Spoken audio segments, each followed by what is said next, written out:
This is the Dan Le Batard Show with the Stuttgarts on the ticket. I feel it in the air. It's football time. Yeah. It is so close to football time. If you're a Dolphins fan, I don't know exactly how excited you can be. As a Browns fan, I'm excited. But I think as an entire community can sort of rally around what is going to be, what figures to be, another exciting season for the Miami Hurricanes. That's right. I'm super excited about it because I think they're going to be good. They were good last year. Another step in the right direction. Another year of development under Mark Richt's system. More depth. More of these young kids that were recruited, developing a little bit more. There's all sorts of reasons that I've gone into sort of ad nauseum in this offseason about why I'm excited. But I also want to sort of address the concerns of why they might not be as good. Before that, when was the last time they were in the top 10 in the preseason? I think 2004. I mean, come on. That's pretty impressive. If you're not excited about this season with the Miami Hurricanes, you're not going to be excited about a season. Right, so the counterpoint to my enthusiasm is they do this every time. They get you excited, you think that they're back, and they end up not being back. But it hasn't quite been this sort of scenario where everyone thinks that they're going to be good. They're top 10 in every preseason ranking. They have a marquee matchup to kick off the season against another top 25 team in LSU, which, by the way, LSU, they've got all sorts of problems. Is that game here? That game's in Dallas. It's a neutral site game. I'm actually going over there, so it's essentially a home game because I'm going to be that ferocious because of that energy. Makes sense. I've already ordered oversized green and orange foam cowboy hats. I figured. Yeah, sorry to the people that are sitting behind me for this game because I'm going to rock that the entire time. I may have to get it shipped over there because it's kind of a weird carry-on situation. You're going all in on this first game. Right? Yeah. And it's LSU on a neutral field. If they lose this first game, that changes everything for you, doesn't it? Then it just becomes another moving up year instead of the year. It changes nothing. It's going to change nothing. I would I'd be pretty devastated, honestly, because my expectations for the season is that they're better than a you team would look like ridiculous in your giant LSU. hat. I would throw that hat away immediately if that game started going south. But yeah, I expect them to be better than LSU. Everyone should be. Everyone does expect them to be better than LSU. LSU is ranked 25th in the nation. Miami Hurricanes are ranked number 8. Now, there's a lot of talent on that LSU side, but there's also, look, for entertainment purposes, I'm taking the Miami Hurricanes quite largely in this game. And it's not even so much a bet on the Miami Hurricanes, even though, look, Malik Rozier's looked amazing in camp. He's fought off some real competition.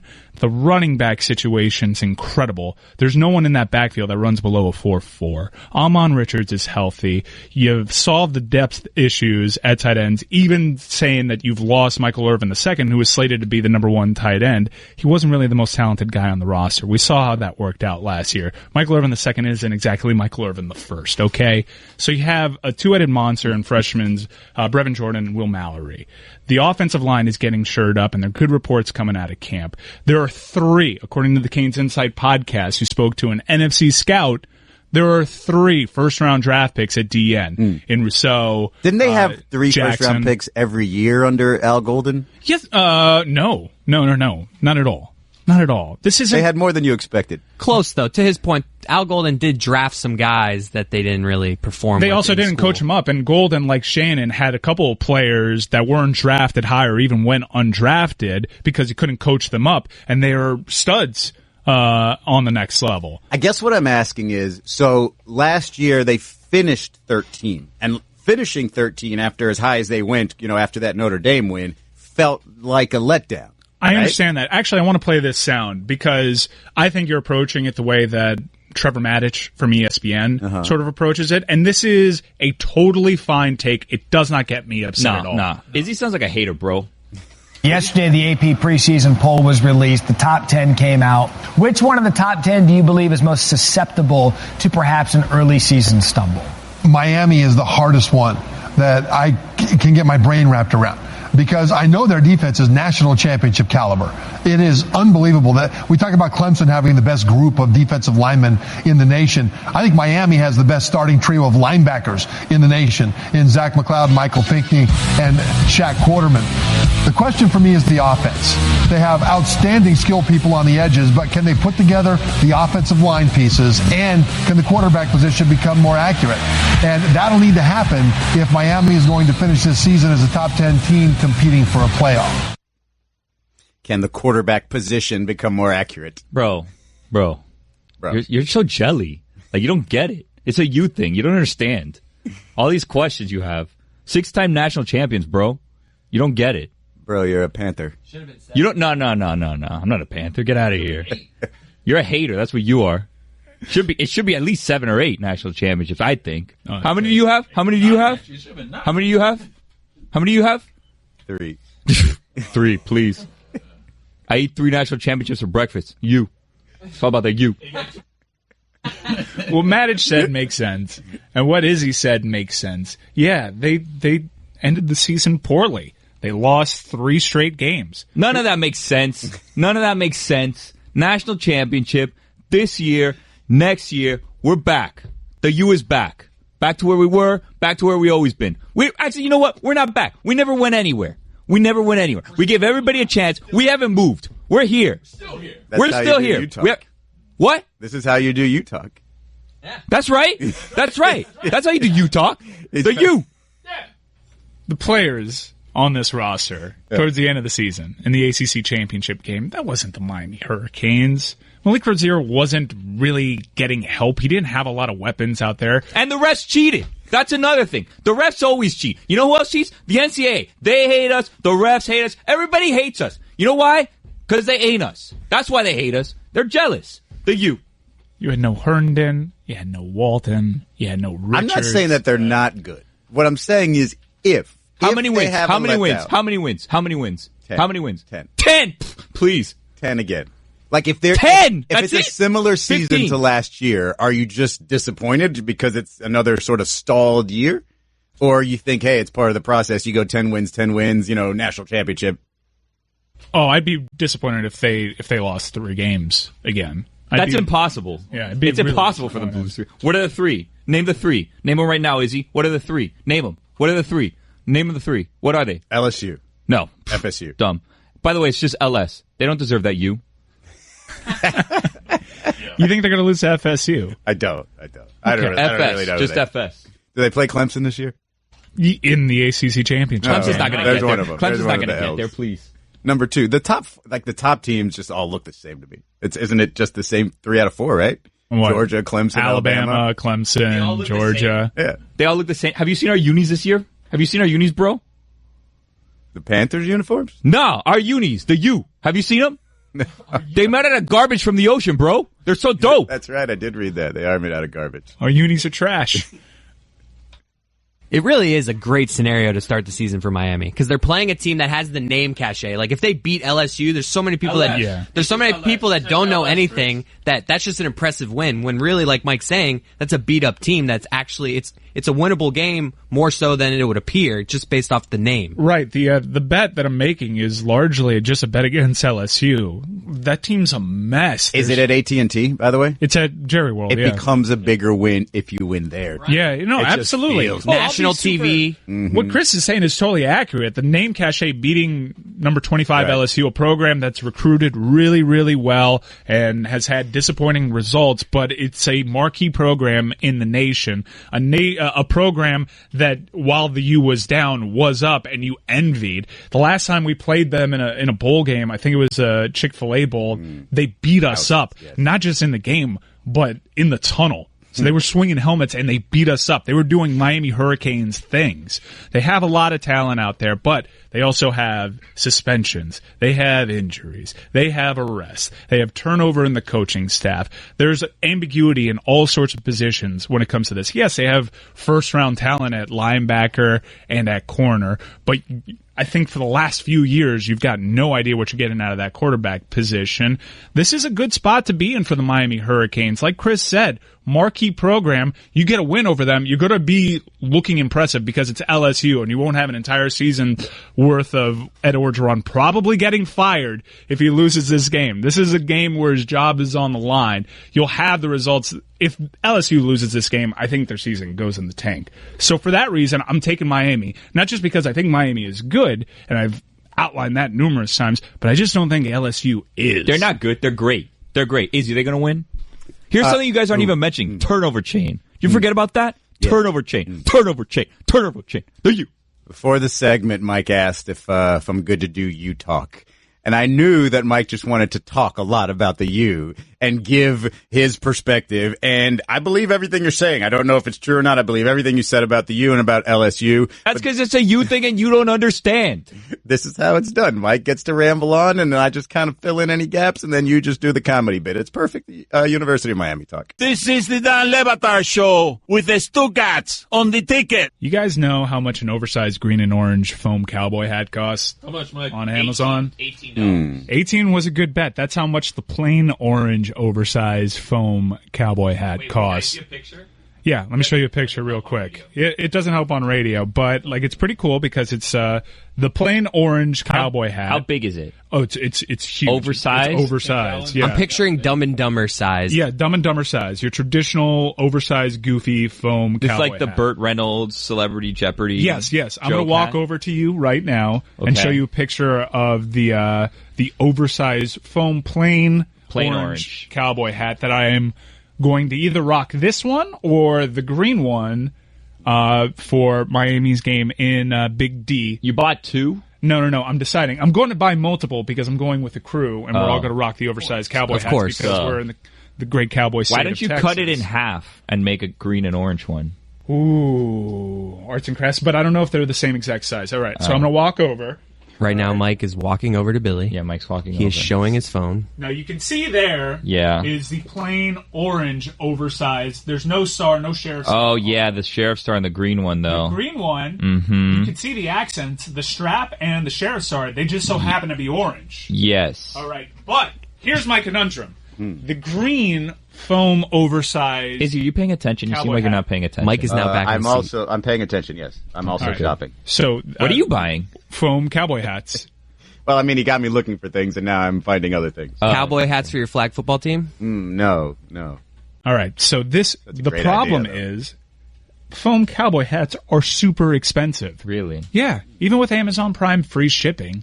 You saw how plain this orange. There's nothing special about this Dumb and Dumber orange cowboy hat. There's not even a sheriff's star on it. Right. $18. $18 for something that probably costs 12 cents to make. Wait, isn't that what I guessed? Didn't I say $18? Yes, but no. You guessed for the green one. Oh, the green one with the orange sheriff star and cowboy strap on the cowboy hat. $32. Yeah, $32 for the $18 one. But the $18 one's so plain. You're you never can barely wear tell this again. It's a waste of money. It looks like I'm wearing a taco hat. And if the Miami Hurricanes lose this game, that's going right in the trash. You're going to have a this backup there? purple and gold hat. How dare you? I would never. All right? I would never. You should save all that money, buy a bunch of food, cash in your plane tickets, and watch it at home. Exactly. Just in case. It's so much better that way. No, because this is in Jerry World. You don't have to go through So security. It's one of the weird You don't have to worry about your big hat blocking anybody's view. There's You don't the have to get world's that hat on a largest plane. screen. World's largest screen. Hello. Yeah, but you're not like right in You're not front right of on it. it. Like Yeah. it's gonna look like a regular TV to you from your seats. I have actually From been your uncomfortable seats. I've been to Big D. I've been to Jerry World. I've taken the tour, and this was actually really cool because they had the screen lowered all the way to the ground. It goes from 20-yard line to 20-yard line. But that's not going to happen when the game starts. No, it'll be elevated. But I've also been there for a WrestleMania, and in a similar section. Where are your seats? I'm in the students section. I'm glad you asked. You're not a student. How'd that not a happen? college Because place. if you cut me open, I don't bleed red. I bleed brown. Get that And checked you know out. why I bleed brown? probably Because Yeah, that's you what go to a happens doctor. when you combine green and orange. And when you don't drink enough water. Yeah, that's. I bleed brown. Where's the student section? The student section's in like 219. Actually, can you look this up? Because I don't know exactly. I think I'm looking at the end zone from an angle. Like Wow, the best seats. It's the greatest atmosphere. Just stay and at this- home. Why aren't you staying home? Because I like the pomp and circumstance of. I started Create your traveling. own. I started traveling to Roadies last year. Is that road games? Yeah. Tradition. And I had a blast in Tallahassee. Even though the Miami Hurricanes were hurt and got smashed by Clemson, I had an amazing time in Charlotte. The Clemson fans, by the way, nicest fans you can imagine. So kind. Maybe that was because they knew they were going to kill us. Probably. And I've heard okay things about the LSU fans. I am going to be peak cocky Kane going into this because I fully expect. Not you. Yeah. I think the common denominator in all these experiences has to be alcohol and good people, right? I'm actually cutting back a little bit. On people? No. On good people? I know. We need some bad people in your life. Yeah. But actually, my friend Cowboy Carl is coming. My friend, this is Cowboy Carl's first roadie. Now, Cowboy not Carl, his first rodeo. Cowboy, no, not his. Hey, all right, a little morning hacky. I thought that's where you were going with Yeah, it's weird. I call Cowboy Carl because my buddy, he was actually born in Madrid, Spain. His name is Carlos. But we went to Dallas for WrestleMania, and all he did was wear a cowboy hat. Where did you meet Cowboy Carl? Caballero Carl? I went to high school with Cowboy Carl. Oh, so he lives down Yeah, here. Cowboy Carl is family. How many people are going to this game with you? Like, are you guys going to be really annoying on this plane ride? Is the plane going to be like 30 that's of another you thing. with the cowboy hats? The plane ride it's going to take me 9 hours to get to Dallas. Why? Because the airline industry has it out for Canes fans. Yeah, anytime you want to go out, does. you can't fly to Tallahassee, you can't fly to Charlotte. When they were in the ACC championship game, I had to fly to Raleigh, drive 3 hours That's to every Charlotte. college conference. You think they go directs to Oxford, Mississippi? This was Charlotte, North Carolina, Izzy, where the ACC championship okay. game is. All right. Okay? All right. You may not know what it is to travel to a It championship takes about 9 game. seconds to get from your bedroom to your living room. Dallas is That's like a the travel major I'm talking hub. about. Like, people go through Dallas. It Right. should be It's direct a major, flights. I'm flying American. It's a major American Airlines hub, and it's impossible. I'm not made of money. Even Dan would see these prices and say, I got to take a connection. This is absurd. Please. What am I, a Dan sultan? checks his own prices on flights. Get out of here. I'm not a sultan. I'm not some sheik. I can't afford these direct flights. I got to work that Thursday and leave a little bit early, guys. I'm sorry, but I got to catch my flight to Isn't the game Tampa. Sunday? It's Sunday night, but I got to be there Friday for all the pomp and circumstance. I'm not going to get there Saturday. I'm not going to barely have enough time. This is a trip to celebrate the greatness that is the Mark Richt era. Tricked, but never by. Richt. I don't think orange and green make brown. Those What? are secondary colors. Orange and green, absolutely. You need make two brown. primary colors to make a color, don't you? No. What? Wait, what? So what do you think happens when two secondary colors go together? It just disappears?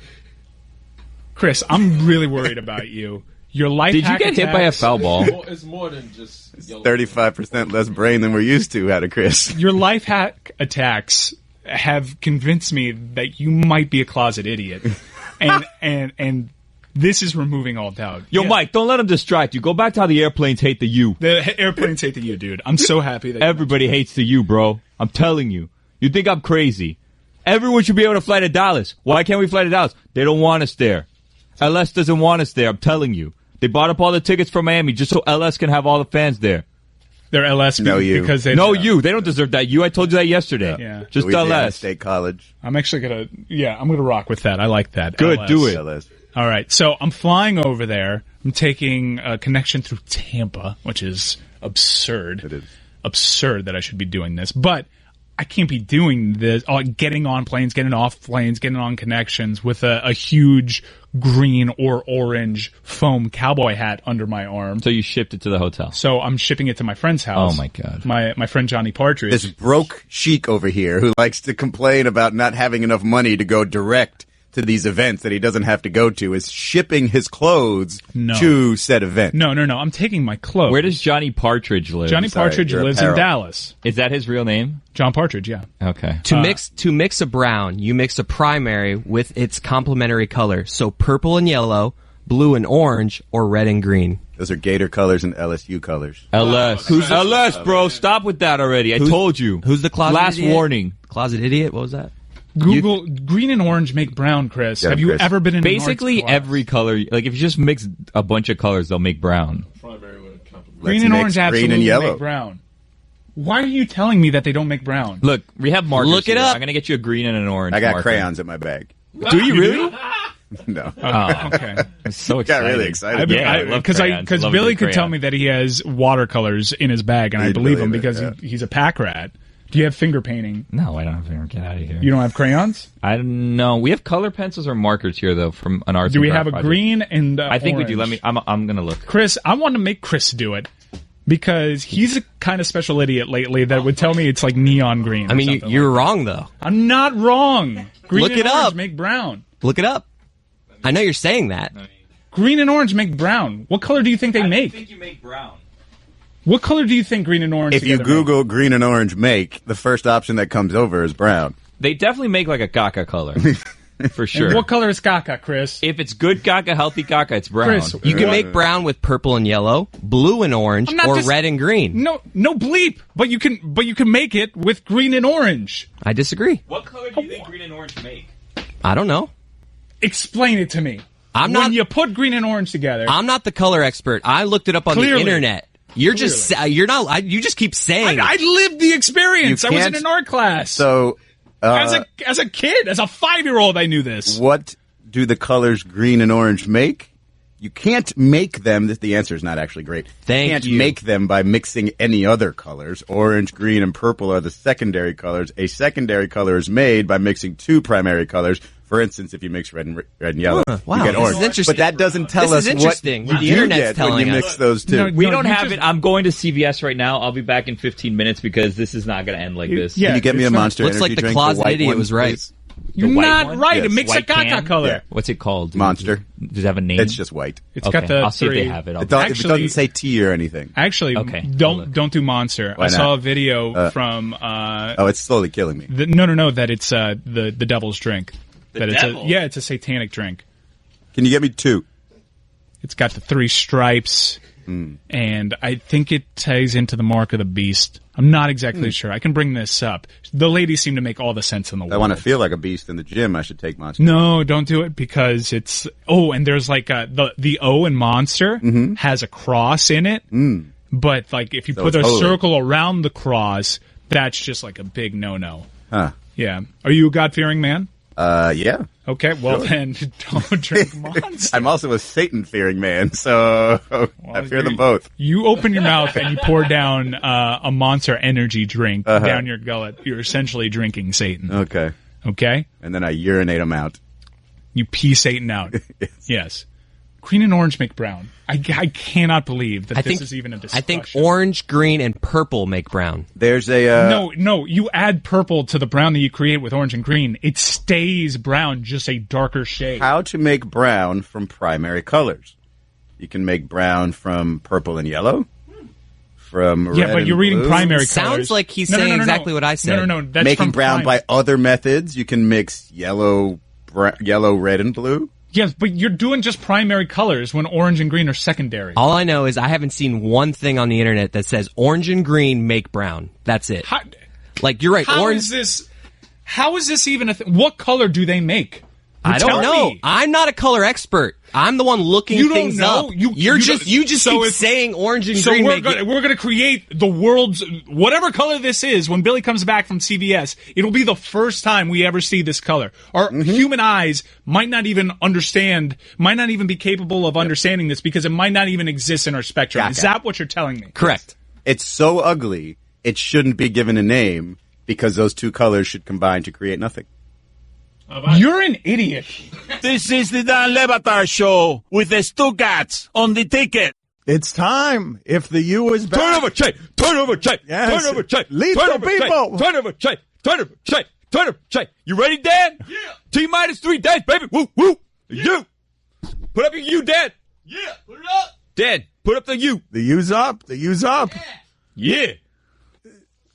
So people is listo. LSA ready. LSA ready. Anyone seen Eddie's tires yet? Good luck finding them. Eddie is a good way to. That's exactly what a people in Miami would do. Would call Ed Orgeron Eddie dismissively, condescendingly. Bro, that guy, Eduardo, but he goes by Eddie. Joke. Arrepentido, brother. We need to call him Eduardo Orgeron. Eduardo Ese Orgeron. tipo está arrepentido. He's going by Ed to fit in into the Bayou because he's arrepentido. Bro, get ready for the Bayou that we're bringing over there. And Bayou viene para baby. If he was the head coach down here, though, Eduardo. Yeah, like you do like Larrañaga did, where he put the Enya in there. They think they're taking the Bayou. We're bringing Bayou, brother. Aquí viene para. That's good. I got it. I heard you the first time. If you want to keep that as a running theme throughout until we get to LSU, you just saying in your accent, we're going to bring it Bayou. Any form of that, I'm with Eduardo. How do we smoke out Orgeron? I want to get him on the air, distract him, get him in trouble. Bro, I got a guy that can smoke him out, if you know what I mean. LS declined our interview request this week. They said they couldn't make it work. LSU? LS. It's not LSU. What's the matter with you, Stugatz? The U. Where have you been? Where have you been, bro? It's not LSU. It's LS. They don't deserve that U. We've been over this 20 times. My apologies. Jeez. This is the one time that he doesn't want to shorten something into a nickname. Is the time that you make it LS. He's like, no, I'm here for you. Let me add the U. I was going to find him. Mike, what can you tell us about LSU? I know you're fired up for this. Should we go old school here? When is the right time to go old school? You remember, does this even hold up?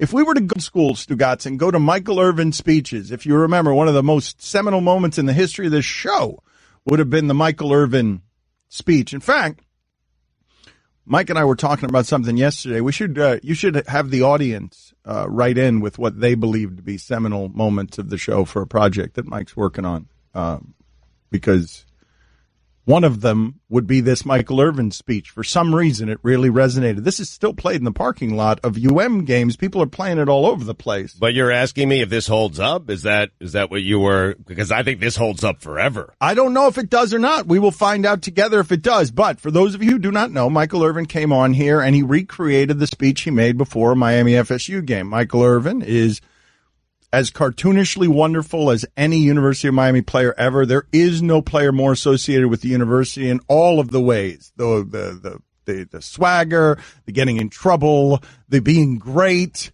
being willful, and being brash, loud, brash. And so Michael Irvin made the speech before an FSU game where he went into the locker room. And then he came here and he made it. Now, Ray Lewis loved Phil Collins is in the air tonight. Who doesn't? For motivational purposes. At the time, though, we found that to be strange and then realized a ton of players listened to that song before to get themselves fired up. Put it on the poll, Guillermo. Are you surprised that Phil Collins is in the air tonight is something that inspires athletes? But Ray Lewis loved this song, and so we put the music behind it. Mike, does this hold up? Does the Michael Irvin speech hold up? How old is it? It's 12 years old? This was in reference to, remember that Labor Day night game that Ja'Cory Harris won against FSU in Tallahassee? It kicked off the season. It still holds up, and actually it's pretty appropriate because that was a Labor Day weekend game, and this one against the LSU Tigers is a Labor Day weekend game, so let's get it. What time are you heading out? Right now. Right now? Wow, bro, you're crazy. I'm leaving tomorrow after work. I have to work tomorrow. But we're driving straight. Where do you work? So I have a couple of things going on. Don't worry about that. I mean, 9 to 5 balsam, but after that, sometimes, if you want to get in like a watch, I got you. You want to go to 12, I got you. We got a couple places here and there. Don't worry about me where I work. But I'm telling you, Pipo is a drug dealer, right? Pipo whoa. No. Whoa. Cógelo suave, brother.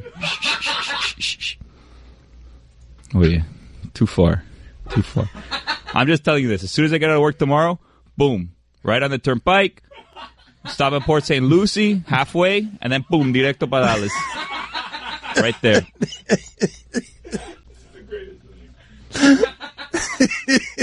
You got a ride or no? Who's going? Who's coming with us? We got us. Whoa, there's more than one of you? We got you need gas money. There's going to be a couple of us, maybe 8 or 9. My buddy Frank, he's going to be there. Frankie. A couple people. Are you coming with us or not? We need to know. I'm getting head count right now. Now, what I know about Pipo's work, though, is that he doesn't actually go. He just says he's going to go, and he doesn't actually Bro, you say I'm a liar? What are you talking about here? It's like a 4-hour drive. We'll be there in no time. Boom, boom. It's not a 4-hour drive.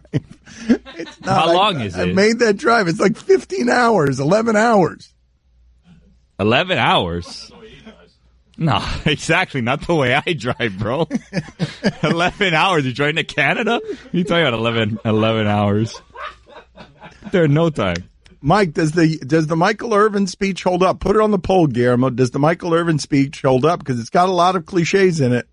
Of course it holds up, and just so appropriate on a Labor Day weekend. He actually did one last year before the game that announced with authority that the U was back against Notre Dame. We should probably tell people that after that one speech, I believe the Hurricanes went out and lost like 9-3 or something. Like it wasn't, they went out to FSU. They didn't do anything. Didn't they lose like 9-7 or something in a truly epically bad game despite all of Michael Irvin's motivation? Well, this was right around the time I was listening to the Canes Insight podcast, and I sort of mentioned this point last week. Was the last time these two teams met was in the Chick-fil-A Bowl on a New Year's game. It was towards the end of that Miami early 2000s run, and they beat us up in the tunnel, and then they beat us up on the field. They were swinging helmets, knocking our players out, and you could sort of draw a line as that was the day that the U had died, pretty much, where the SEC took all that swag. We got so beat up.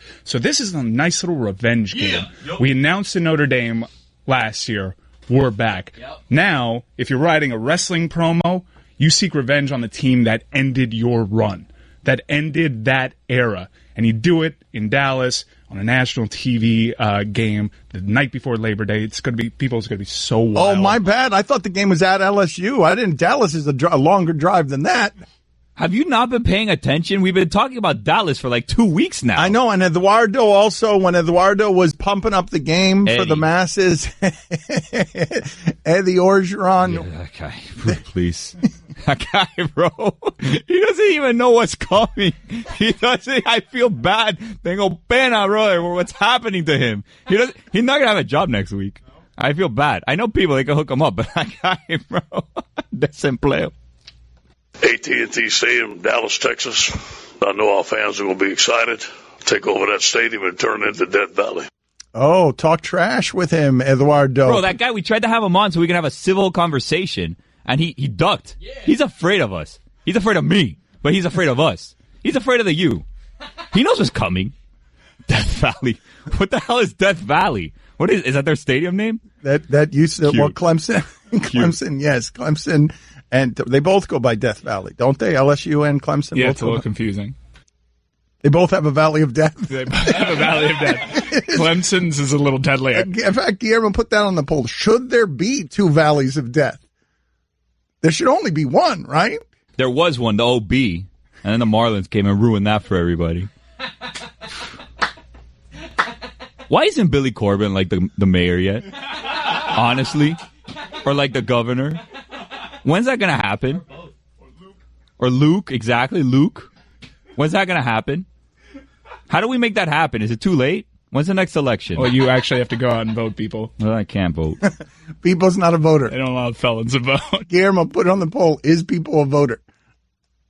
Because People says he's going to drive to Dallas after work on Friday, and then he just gets into the beers, right? He never actually leaves Miami. Oh, People, you got to be careful. In Dallas, they got blue laws. You can't buy beer or wine before noon on Sunday, and you can't buy bottles of alcohol at all on Sunday. What do you mean buy? I'm taking it with me.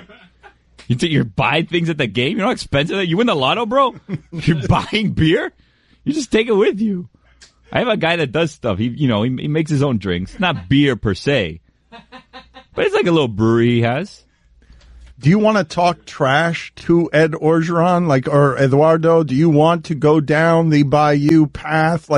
Can we close this segment instead of having Michael Irvin motivate us for UM against LSU? Can we get some sort of motivational speech from Pipo, the character you've created? We're doing this now, or we're going to save it till tomorrow? Because here's the thing, Dan. There's like 3 days. Motivation wears off sometimes. But I want it to build up. It can be even stronger tomorrow. You said Pipo's listo. You said he's ready. I am ready, but I can't. I have to save some of my energy for tomorrow. I can't do all my energy now, Dan. Then I won't have energy for the game. The last thing I want to do is lose my voice, bro. We have to make so much noise in Dallas. The last thing I want to do is get super hype, super lit right now, and then on Friday, Saturday, whatever. When's the game? Sunday. Sunday? Yeah. Do we work on Monday? Labor Day. No. There's no work Monday? No, it's Labor Day. All right, then I'm there for sure. I was worried because, What happened to your pregame speech? You're not going to do it? You want to wait until, Saturday when we're not on the air to do your pregame speech? What is my pregame speech? I don't write things, Dan. It just comes to my head. You speak from the heart right here. Right there. That's where it comes from. You think Michael Irvin wrote that down? You think Ray Lewis is writing these things down? You speak from the heart. That's how the great speech givers speech give. You know anything about this? You know anything about this, you? Oh, wait a minute. I went there. You're that guy. I just realized who you are. Bro. Oh, Pelgram. Pelgrad guy over here. The guy that ruined the U. Jack his rims. What are you doing Jack here? his rims. Where's your car? What kind of car you drive? Just out of curiosity. Just asking. What kind of car you drive? It's a Mercedes. Oh, really? What color is it? What year? Black matte, convertible. Oh, okay. Okay.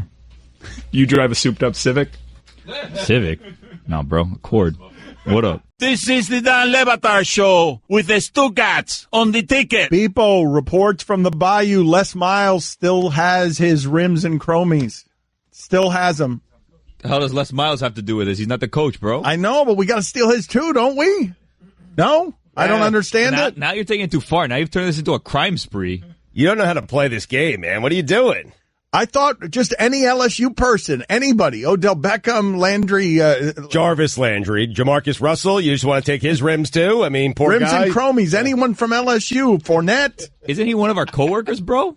Yeah, let's take his rims and chromies. No, he's a friend of ours. I'd stay away from Fournette, man. I really would. I wouldn't go around anything that Fournette owns, man. He finds out it's you, it's big trouble, man. There's a thing called a line, Dan, and you're getting really close to it. This is the Dan Levatar Show with the Stugatz on the ticket. Football Friday!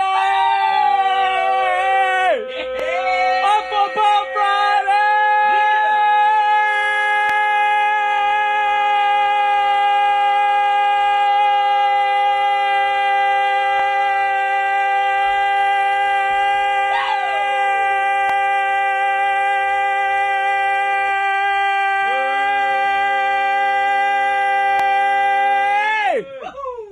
Football Friday! Hey! Big game! Hey! I've waited forever for a Football Friday. Hey! Oh, and a good game, too. Hey! We're not opening it up with Savannah State. No. We're opening it up with an SEC powerhouse. Yeah. The LSU Tigers. LS who? LS who? They've done nothing to deserve that U. Louisiana State. That's what people told me, and people's good people. Yeah. Oh, man, I'm worried about this left side of the line. Oh, no. I am worried about this left side of the line. Right side, you're going to take care of business. Yeah. Even though none of you have actually started at any of your positions for more than 14 games outside of the center. But we got a fierce defensive front, a great secondary, the best linebacking core in the nation. Tell me I'm wrong. Roy, can you tell me I'm wrong? Absolutely not. I'm glad you didn't, because it would have been a fight, and one of us would have been fired. Probably me, because I started it. McLeod, Quarterman, Pinckney, whose Instagram still scares the bejesus out of me. Oh, man. Football. Chris, I went to the ACC championship game last year, and you know what? The Canes got pounded. So many injuries. People told us the refs were unfair. I totally agree. We didn't get shut out because we took a really soft field goal towards the end. You would think that I would have regretted the entire experience, but I did not, because we got to the ACC championship game. That was the goal, and the Clemson fans were really, really nice to us because they knew they were better. And truth be told, they're probably going to be better than us for a little bit here, okay? That's just the deal. They got blue chippers on 70% of their roster. Right. They're like Alabama. It's scary how good they are. And I don't know what Dabo's doing to keep all these players over there. That entire defensive line could have been drafted, and they stayed, and now they're probably going to win the ACC again. But we can still make the playoffs if we lose the ACC championship game and Clemson's undefeated and whatnot. I think we're going to be in a similar situation as last year where you play a playoff game before the playoffs, okay?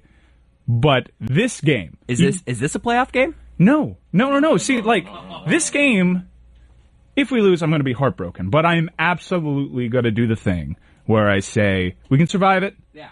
The ACC, that's a non-conference game. The ACC is still there for us. If you're going to lose, you want to lose at the beginning. And hell, LSU is one of the most talented teams in the country. Yeah. They recruit really well. Mark Richt can't be losing to Ed Orgeron, man. No. He can't. This is year 3. This is a team in Miami that I expect to be getting closer to Clemson. I still think Clemson wins the ACC championship, but I hope to see a more of a fair fight in this game. LSU and their 3 analysts, they can't beat us. They can't. I'll be devastated if they do. I'm so hyped. And one of the things that got me more hyped than anything, I'm telling you, and maybe I'm hyping this up a little bit too much, but my favorite thing that this show has done in recent years has been people. Yeah. People, and I think we got one over on everybody because nobody on social media caught. Really? Nobody on social media caught what happened yesterday. Oh. All right? It's a football Friday, but it's also a Finebaum Friday. And let me tell you something. People call Finebaum. What?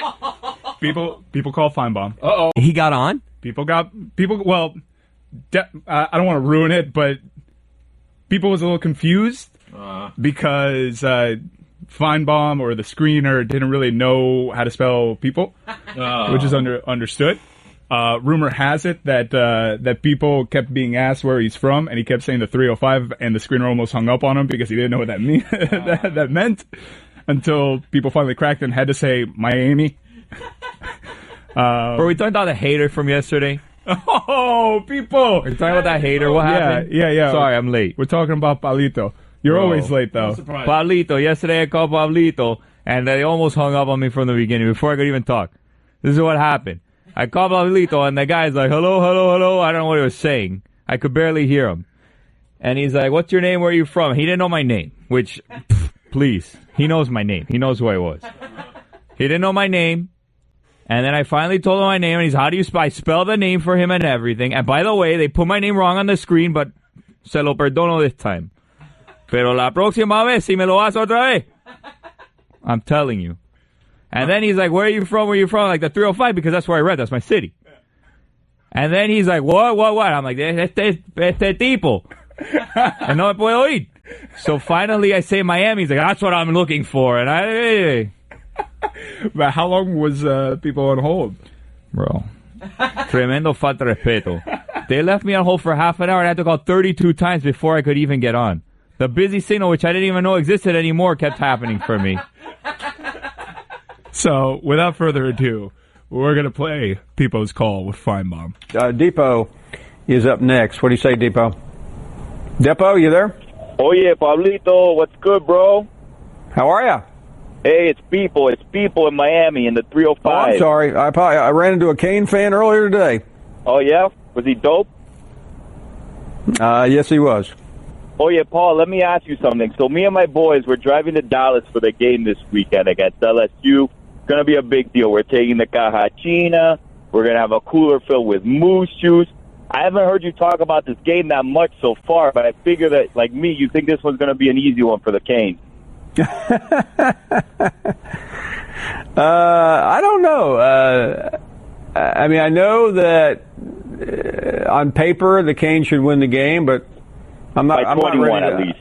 I'm not ready to say that. Why don't you respect LSU? Well, first of all, I only call them LS because they haven't done anything to deserve that U, if you know what I mean. And I'm going over this calendar. I'm looking at the schedule this year. I don't see a loss on this schedule for the Canes this year, Paul. LSU, Savannah State, I mean, Florida State, Virginia. I don't see where they're going to lose. I think they're going to run the table. I mean, you got Virginia Tech. Nah, By that time in the year, they're not going to be ranked. Well, you know what? You know why people are not agreeing with you? Because of the way that Miami just choked the last part of the season. What, they lose 3 straight? Yeah, but that was last year, Paul. Things are different now. Things are different. They were injured. Why should we wipe that away? Don't get me started on the refs. What the refs always have it against since US. Then, you Cane fans are all the same. You do not want to regard history as a factor in anything. Anyway, thanks for the call. Great to have you on. We're up against a break. 3 more hours to go. We're right here. A feisty interaction with Paul Finebaum. One of my favorite parts. Well, Mushu's my favorite part. You could hear him hanging up in disgust on people. I'm a member of the People Mafia. I know there's a Guillermo Mafia out there. I pledge allegiance to people because I identify with people. I tailgate with people. I'm always in West 32 because that's where the greatest parties are. People is the man, and we're going to have something for you here soon. People did a speech, and that's coming up next. This is the Dan Le Batard Show with the Stuttgarts on the ticket. Football!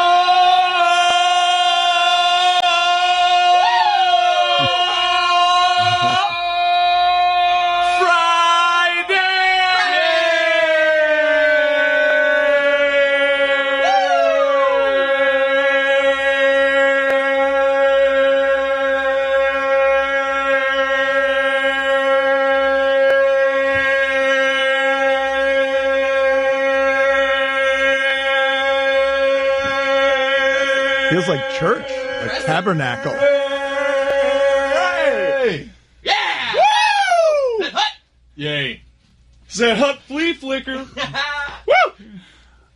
You guys have not done nearly enough with a visual image that I want to conjure for the South Florida audience right now. Now, I don't know if you've gotten to know Billy Gill in any kind of reasonable way, but he is very strange and wildly neurotic. So he has these creative bursts, though, where he wears disguises around, and they're unbelievably confident. They're really the voices in my head. His characters are so much more confident than he is. So the visual that I want to create for you right now before playing this call again for you is he has created, I don't know how it happened while we were on vacation, Pipo, the just the voice and face for His name, I think, is actually Jose. People call him Pepe, but he demands to go by Pipo.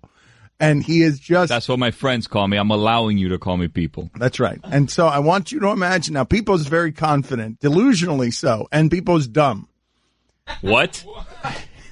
But Guillermo is none of these things, neither very confident nor dumb. So now I want you to imagine, Guillermo, what kind of car do you drive? Me? Or yeah, you. Me? You, not people, you. I drive a Sonata. All right, a Hyundai Sonata, 2013 black. What else do you need to know? Tinted windows? No, I want the audience to now visualize you looking at a legal pad while driving this car on the highway, calling Paul Finebaum as I didn't call Finebaum yesterday. I know you didn't. As your friend People called Pom. I want people to imagine Guillermo like going through legal pads, swerving on 836 all over the place because we can't do this or anything like it enough. This is People, caricature fan, calling Paul Finebaum show yesterday. Pipo is what it says on the call screener. It says in front of him Pipo, but he doesn't get a lot of Pipos over there on that SEC network. Depot is up next. What do you say, Depot? Depot, you there? Oye, Pablito, what's good, bro? How are you? Hey, it's People in Miami in the 305. Oh, I'm sorry. I ran into a Cane fan earlier today. Oh, yeah? Was he dope? Yes, he was. Oh, yeah, Paul, let me ask you something. So me and my boys, we're driving to Dallas for the game this weekend against LSU. It's going to be a big deal. We're taking the Caja China. We're going to have a cooler filled with moose juice. I haven't heard you talk about this game that much so far, but I figure that, like me, you think this one's going to be an easy one for the Canes. I don't know. I mean, I know that on paper the Canes should win the game, but I'm not. By 21 I'm not ready at least. I'm not ready to say that. Why don't you respect LSU? Well, first of all, I only call them MLS because they haven't done anything to deserve that U, if you know what I mean. And I'm going over this calendar. I'm looking at the schedule this year. I don't see a loss on this schedule for the Canes this year, Paul. LSU, Savannah State, Florida State, Virginia. I don't see where they're going to lose. I think they're going to run the table. You got Virginia Tech. Nah, by that time in the year, they're not going to be ranked. Well, you know what? You know why people are not agreeing with you? Because of the way that Miami just choked the last part of the season. What, they lose 3 straight? Yeah, but that was last year, Paul. Things are different now. Things are different. They were injured. It's hard to, why should we wipe that away? Don't get me started on the refs. What The have we refs always have it seen against since the US. then? You Cane fans are all the same. You do not want to regard history as a factor in anything. Anyway, thanks for the call. Great to have you on. We're up against a break. 3 more hours to go. We're right here. He cut you off. He cut you Oh, you could hear him clicking. Yeah. With disdain on poor people. Pablito don't want any of this, bro. He already saw the way that argument was going. He was losing. That was an L. Give me some of the stuff on your paper that you wanted to get to, that you're driving around on 836. Oh, that let me people see. was trying to get to. Let me see if people has it. Before he got... Oh, wait, I'm people. That's the wrong voice.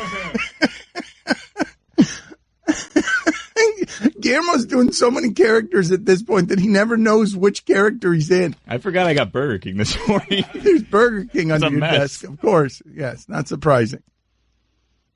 He's not only has he been tortured by all these voices, he's been in the edit bay because his friend People put together an epic speech for the weekend. So we're going to give the people what they want. People? Here's People.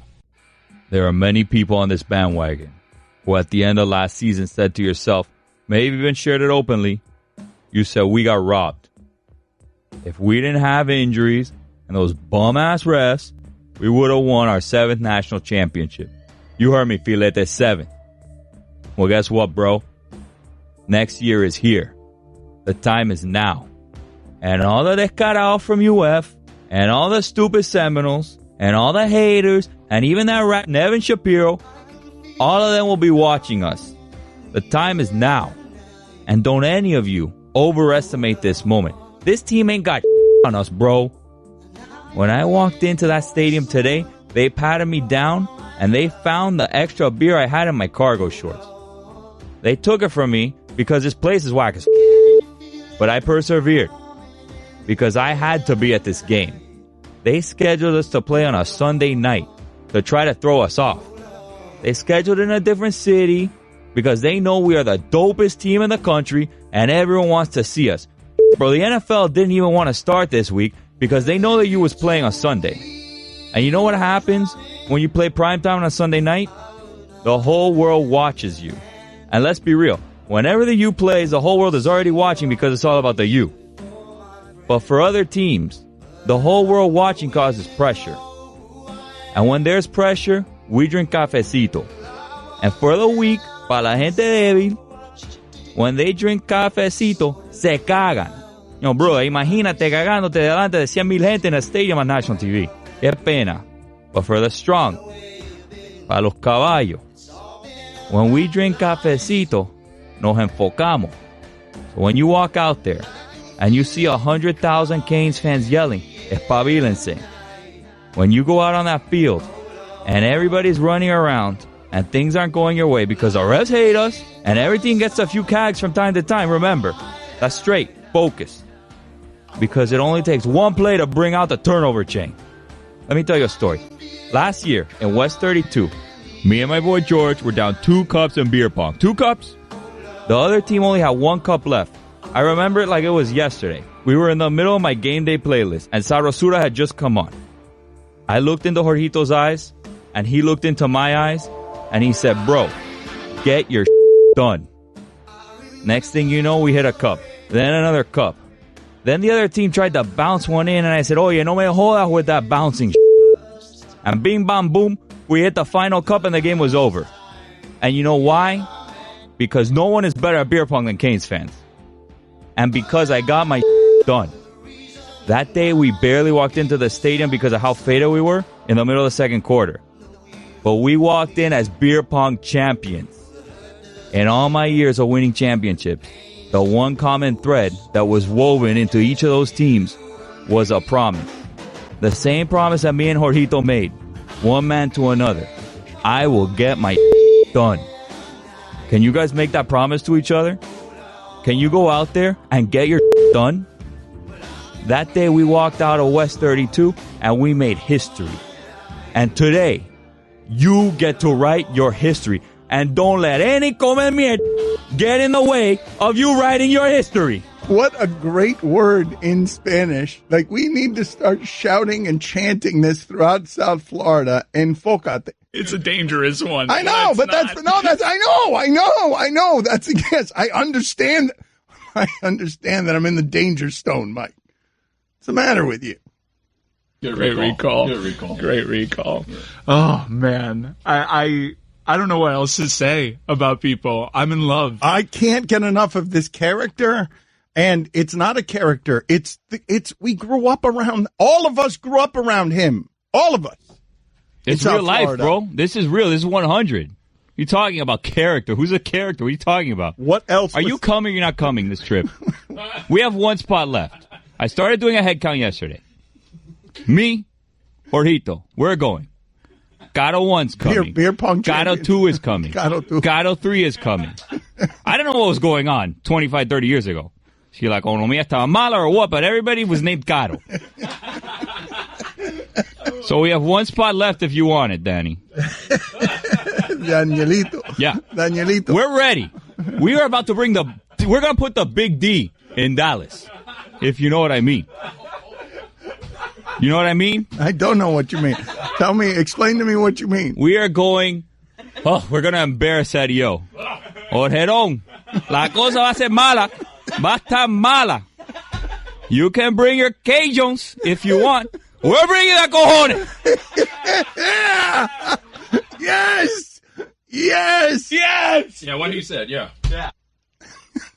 We got to get these signs up. This is the Dan Levatar Show with the Stugatz on the ticket. Everybody in the shipping container is wearing their Hurricanes gear.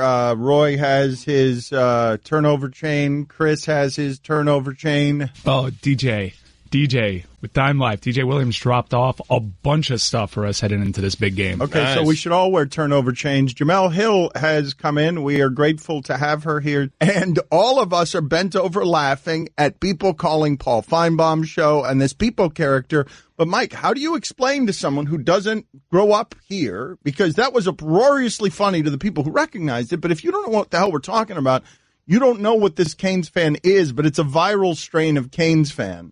And it's a Miami bro. It's a Miami bro that's trapped in 2002, much like fans of the program are. He's driving a souped-up Civic.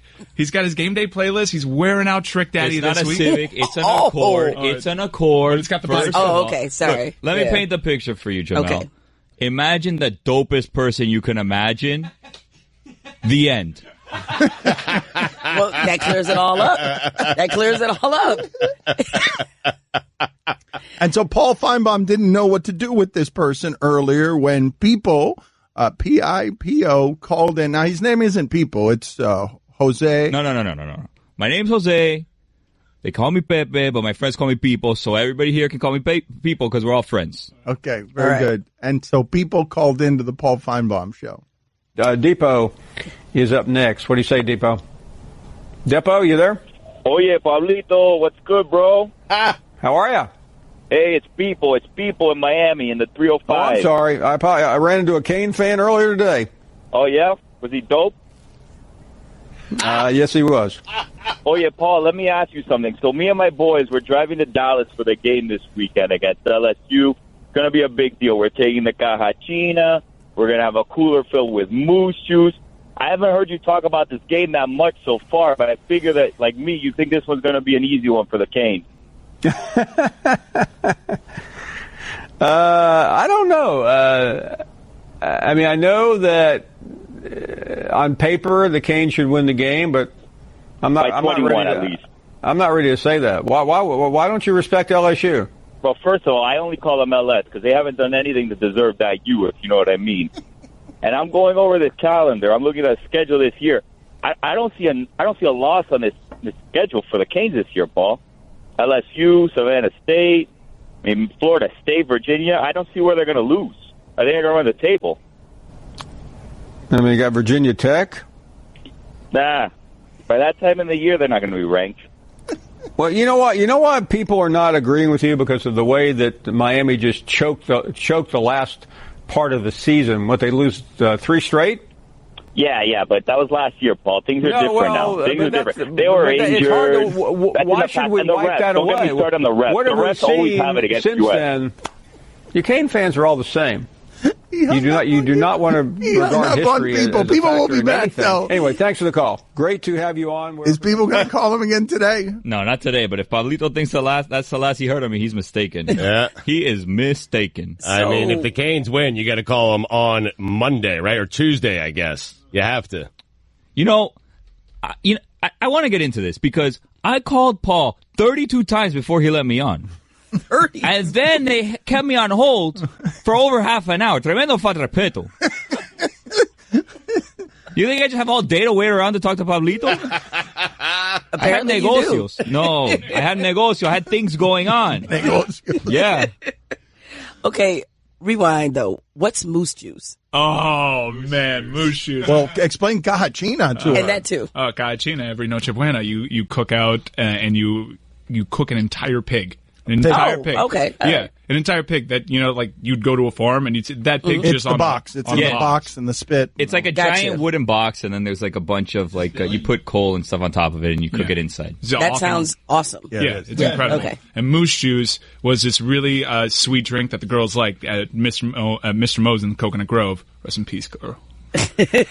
I love the Grove. But what's in it? It's like all sugar and a lot of alcohol, and it was like in giant cups, and it was super sweet. It was like this pink red drink. It was a little too sweet, but it was good. All right. I don't know who would be. Now, see, because Jemele has cultural flavor, but one time, I think it must have been before Christmas. Tony Kornheiser, who was afraid of flying back when he was doing Monday Night Football, he goes into one of these small Miramar neighborhoods where my parents have one of these friends who have a box out back, and you can imagine how he didn't belong there. Like he was not just because the I would pay to see video of that. Just the pig's head was something that made him deeply uncomfortable and like against every religious credo he'd ever grown up with. Like you can't have what am I doing here with a pig's head? I can't imagine a man more uncomfortable with that setting, to be honest. No, yes. it was right. Yeah, but it was the Monday Night Football bus was out front on like one of these small streets where it's not one of these like Hialeah Street. He went in the bus. Yeah, he did. Yeah, he did. Why? Because he went everywhere in the bus. He didn't go anywhere. He wouldn't fly. He was going from places to places, and whenever he had to fly, he had to get super sedated. But yeah, he was traveling by bus. Well, I understand traveling by bus, but if you're just making a dinner pit stop, like why are you taking the bus? Oye, Stu, can I address the elephant in the room for a moment? Sure. All right, Jemele, welcome to Miami, by the way. All right. Bienvenido.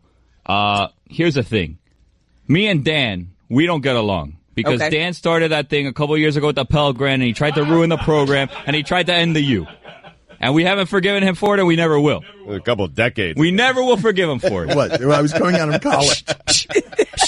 Oh, yeah. And Jemele. 5 years ago. Dan, please. And I didn't even do the Dan. Pell Grants. I did a different story. Yeah. Disculpa. He's talking. Cut his microphone. And Jemele, I like you, okay? Canes fans want to like you, but we had a bit of an incident a couple years ago where UM, fair and square, beat Duke. Fair and square. Fair and square beat Duke. Yeah. That's your version of fair and square. Fair and square. Okay. We beat Duke with a bunch of dope laterals and one of the greatest comebacks in history. Fair and square. Fair and square. We didn't break any rules. Not regular laterals, dope laterals. The dopest. The dopest of laterals. Ever. Yes. I'm glad you're acknowledging that now. Totally. But back then, you were singing a different tune, and you said that we should forfeit that game. Forfeit that game. So now time has passed, and I'm sure you've been able to clear your head a little bit. Okay. And you've calmed down like everybody else, and we realize that we won that game fair and square. So, am I right in assuming that? Okay. Before I preface my comments, this is when I feel like I need to explain to the Miami listenership that I'm an avid 2 Live Crew fan.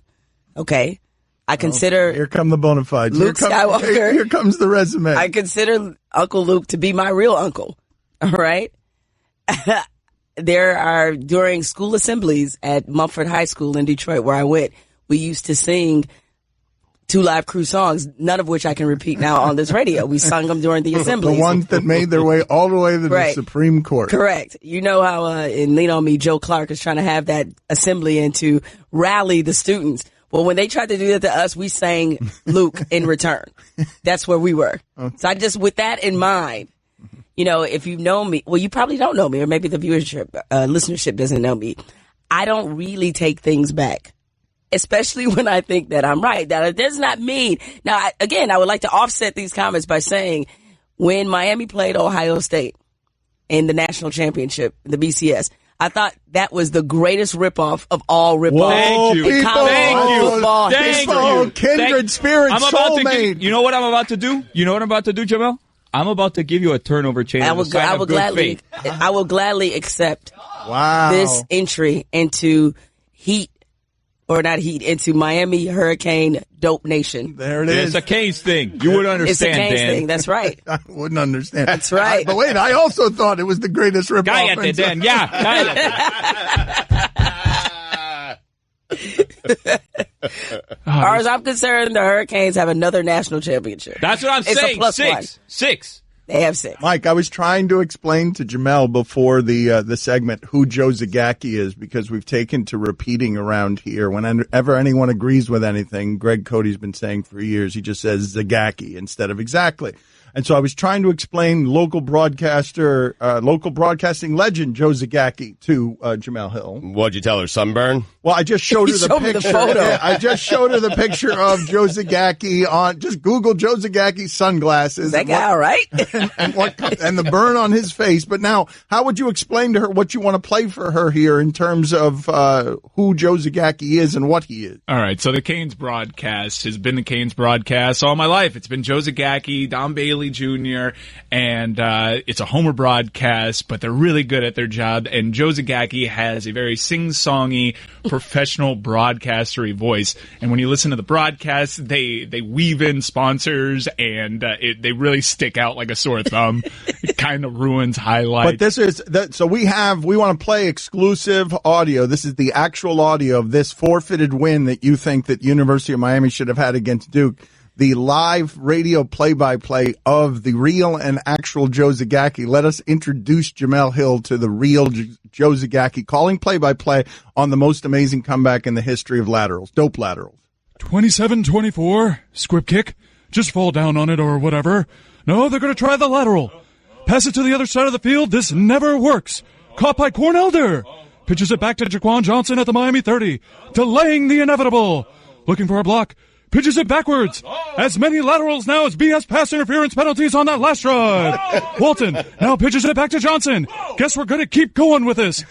Toss it back. Here comes another pitch. Cornelder has it. Throws it back to the Plumbers 911 goal line. Dallas Crawford looking for a block. Gets one. Definitely not a block in the back. He throws it across to the 30 to Cornelder. Big legal block. He's got it to the 40. Cornelder crossing El Palacio de los Jugos midfield.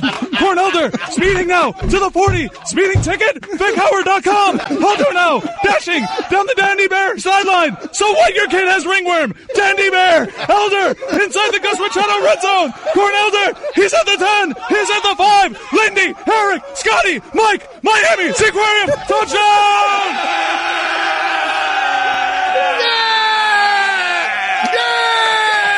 There are presently no flags on the field, and certainly no one will have a problem with how this game ended. Oh, wait, we don't speak English, so everyone hates us.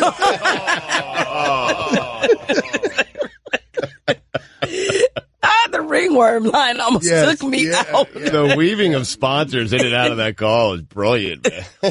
Gus Machado red zone. Mike, are you excited about the return of Joe Zagacki and Don Bailey and the incredibly Homer broadcast as the University of Miami is on the cusp here of actually being back? I had so much fun last year. I was in high school when the Canes were last nationally relevant, and I've been chasing a high as an adult. where now I can drink and party. I bet really you Jemele loved those University of Miami teams from the time that you fell in love with them.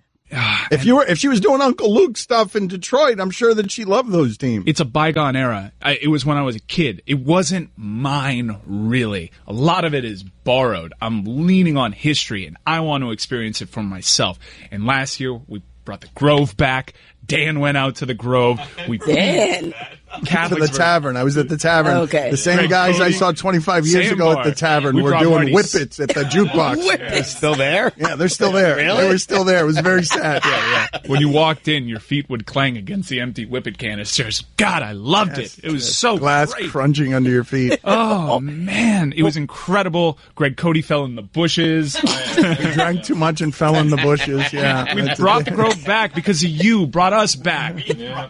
All right. Now I want to come down here for a football weekend. Oh, man. Thank you. I got to do this. I want some moose juice. Oh, FSU weekend. It's my birthday weekend. We're going to have a party. But they have to be undefeated, the Canes. Otherwise, it's not worth Jemele coming down here, right? Well, we should do a tailgate with her. We should actually do that. Please. We should introduce her to all the Cajachinas and all the peoples. Yeah, we got to go to West 32. We got to go to West 32 for the Domino. You're not ready for West 32. No, you're not do you ready. keep that same energy if you all are like 6-6? We have 6-6. But the Canes tailgates absolutely do. Okay, Canes tailgates are the greatest. But now that we're good, I am continuing to chase this high. I'm traveling. I went to Charlotte, and we got pounded by Clemson. I still had an amazing Mike, time. are you sure on good? Because I know that this is the most exciting Miami Hurricane season in a long time because there are actual expectations. You think they've shored up their coaching. You know they have athletes. They're going to LSU, and LSU does not have more athletes than they do. But they have a lot. Oh. But you lose. Yes, you lose in Dallas against LSU, and then it's over right there on the spot. Not necessarily the season, but all the you're putting your expectations at national championship run the table level. I'm putting it at if we lose to Clemson in the ACC championship game, we've shown that we're that good and we can still get in because Clemson is better than us. Clemson. That looked like that ACC championship game looked like we were a couple years away. It's understandable. Rick was cleaning up Golden's mess. They got 75% of that roster at Clemson as a blue chipper, 4 or 5 stars. But I'm asking you a specific I think Mike would rather lose this game. I think he would prefer losing. If they're going to lose, lose early. Lose this game. Yeah, which is a cliche at this point. History is littered. Recent history is littered with the team. But Mike, that the survives enthusiasm, yes or no? We're a bandwagon town, and all of this hype enthusiasm dies if they lose by a point in Dallas. Yeah, they're favored in every game this year. They're 3.5-point favorite. You can't lose to Ed Orgeron, man. My expectations are not losing to Ed Orgeron this season. Out coaching him and his 3 analysts. But, Mike, if you lose that game against LSU, you have Savannah State, Toledo, FIU, North Carolina. You win those games, and then it's Florida State. The enthusiasm is back, right? Even if you lose to LSU. I mean, we're always going to get hyped. You got to win Sunday night. You have to. You got to win Sunday. If you want to keep having fun this season, you got to start by winning your Sunday night. And it's such a statement because it's the only game on a Sunday night before National Holiday Labor Day. The eyes of the sports world in this country are going to be fixated on that game. Show out. Woo! Show out. Yeah. These kids who are playing year one, this linebacking core were starting as freshmen. They're juniors now, man. Everybody's getting better. Malik Rozier, second year in the offense of a quarterback guru. Second. He's gotten better. The hype man in the back. Love it. He's gotten better. Travis Homer. Mike is, speaking of homers, Mike is the worst. Oh, yeah. Mike is the worst. This is worse. Really? You need to get a Homer jersey. This Rozier thing, he hated Rozier. Yeah, well, all of last season. Hated him. No. No. I always said Rozier had the guts. I always appreciated, and Rozier beat FSU. Rozier beat FSU. He's a made man in my mind. But towards the tail end of the season, that's when he was at his worst. Yep. He threw 5 interceptions, dude. Yep. He went 40 for 89. Mike, you hated him. That Pittsburgh game, Mike, is as terrible. angry as I've ever heard you at any athlete. Yeah, it was bull. It was bull. Oh, my God. Unreasonable. For your mental well-being, I pray they win on Sunday night. It's going to be rough. We all do, Jemele. Save your prayers. We don't need them. We got this easy. 21-point win. No doubt in my mind. No doubt in my mind. At least 20, maybe 28. 28. 28. No, 35. What? 35. 42. Yeah. What comes after that? People? 52. 53-point win. Easy. This is the Dan Le Batard Show with the Stuttgarts on the ticket. Oh, man. I don't see what's so funny, man. I don't know. Here we go. Where to start? Okay. That was a bummer. That was a bummer. And I mean, Billy already told you what my my Tuesday reaction show would be. Still early. The objective stays the same. So we're not going to get into any of that. No. And this is when you want to lose. We're not going to do that. So, were we tricked by Richt on this? Is it Rozier or Rozier? Rozier. On the broadcast, everyone's saying Rozier. I heard that no broadcasters knew how to say Malik Rozier's name. No, Well, that's because they don't know what they're talking about. It sounds like you guys are already jumping off the bandwagon. No, people. You guys are done with this team already? You guys No. are fake fans. I'm just going to say it right now. You guys are fake. No. Fake AF. All of you. No. You're done with this team? Get out of here. No, I'm not done with this team because of all the things that Billy said that I would say. I'm not done with this team, people. By the way, people, you are an icon to Miami fans alike. I went to Dallas for the game. By the way, Miami incredibly well represented for this neutral site game. LSU's played a home game essentially in Dallas, Texas for 4 straight years. They always are represented well in Dallas. I thought that was like close to a 60-40 split in the stadium. I was really blown away by how well represented Miami fans were, and that's why this loss at this point in the season on that stage is such a bummer. I feel like the entire national narrative is sort of not even paying attention to the fact that this game essentially came down to a few plays, and it was a 2-score game. I think that the national audience turned that game off at 27-3, and it was a total embarrassment for the University of Miami. And here's a big takeaway that I have, guys, is I don't think LSU is a good team. Oh boy. No. I don't think LSU is good. This is going to be a mid-level SEC team, and I'm pretty sure I know how their season's going to go. They're going to get excited. They'll probably lose to Auburn, and this season probably ends for them losing to Alabama, 28-7. Just like it'll end for us in the ACC championship game. Wrong. Of a similar score to Clemson. Nope. This game's ending for the Canes, holding the trophy at the end of the year. Everybody knows it. National championship. I feel like we were watching different games. Right. You guys and me yesterday or Sunday, whenever the game was. Right. Here's the thing. A lot of different things. Every team's going to lose, right?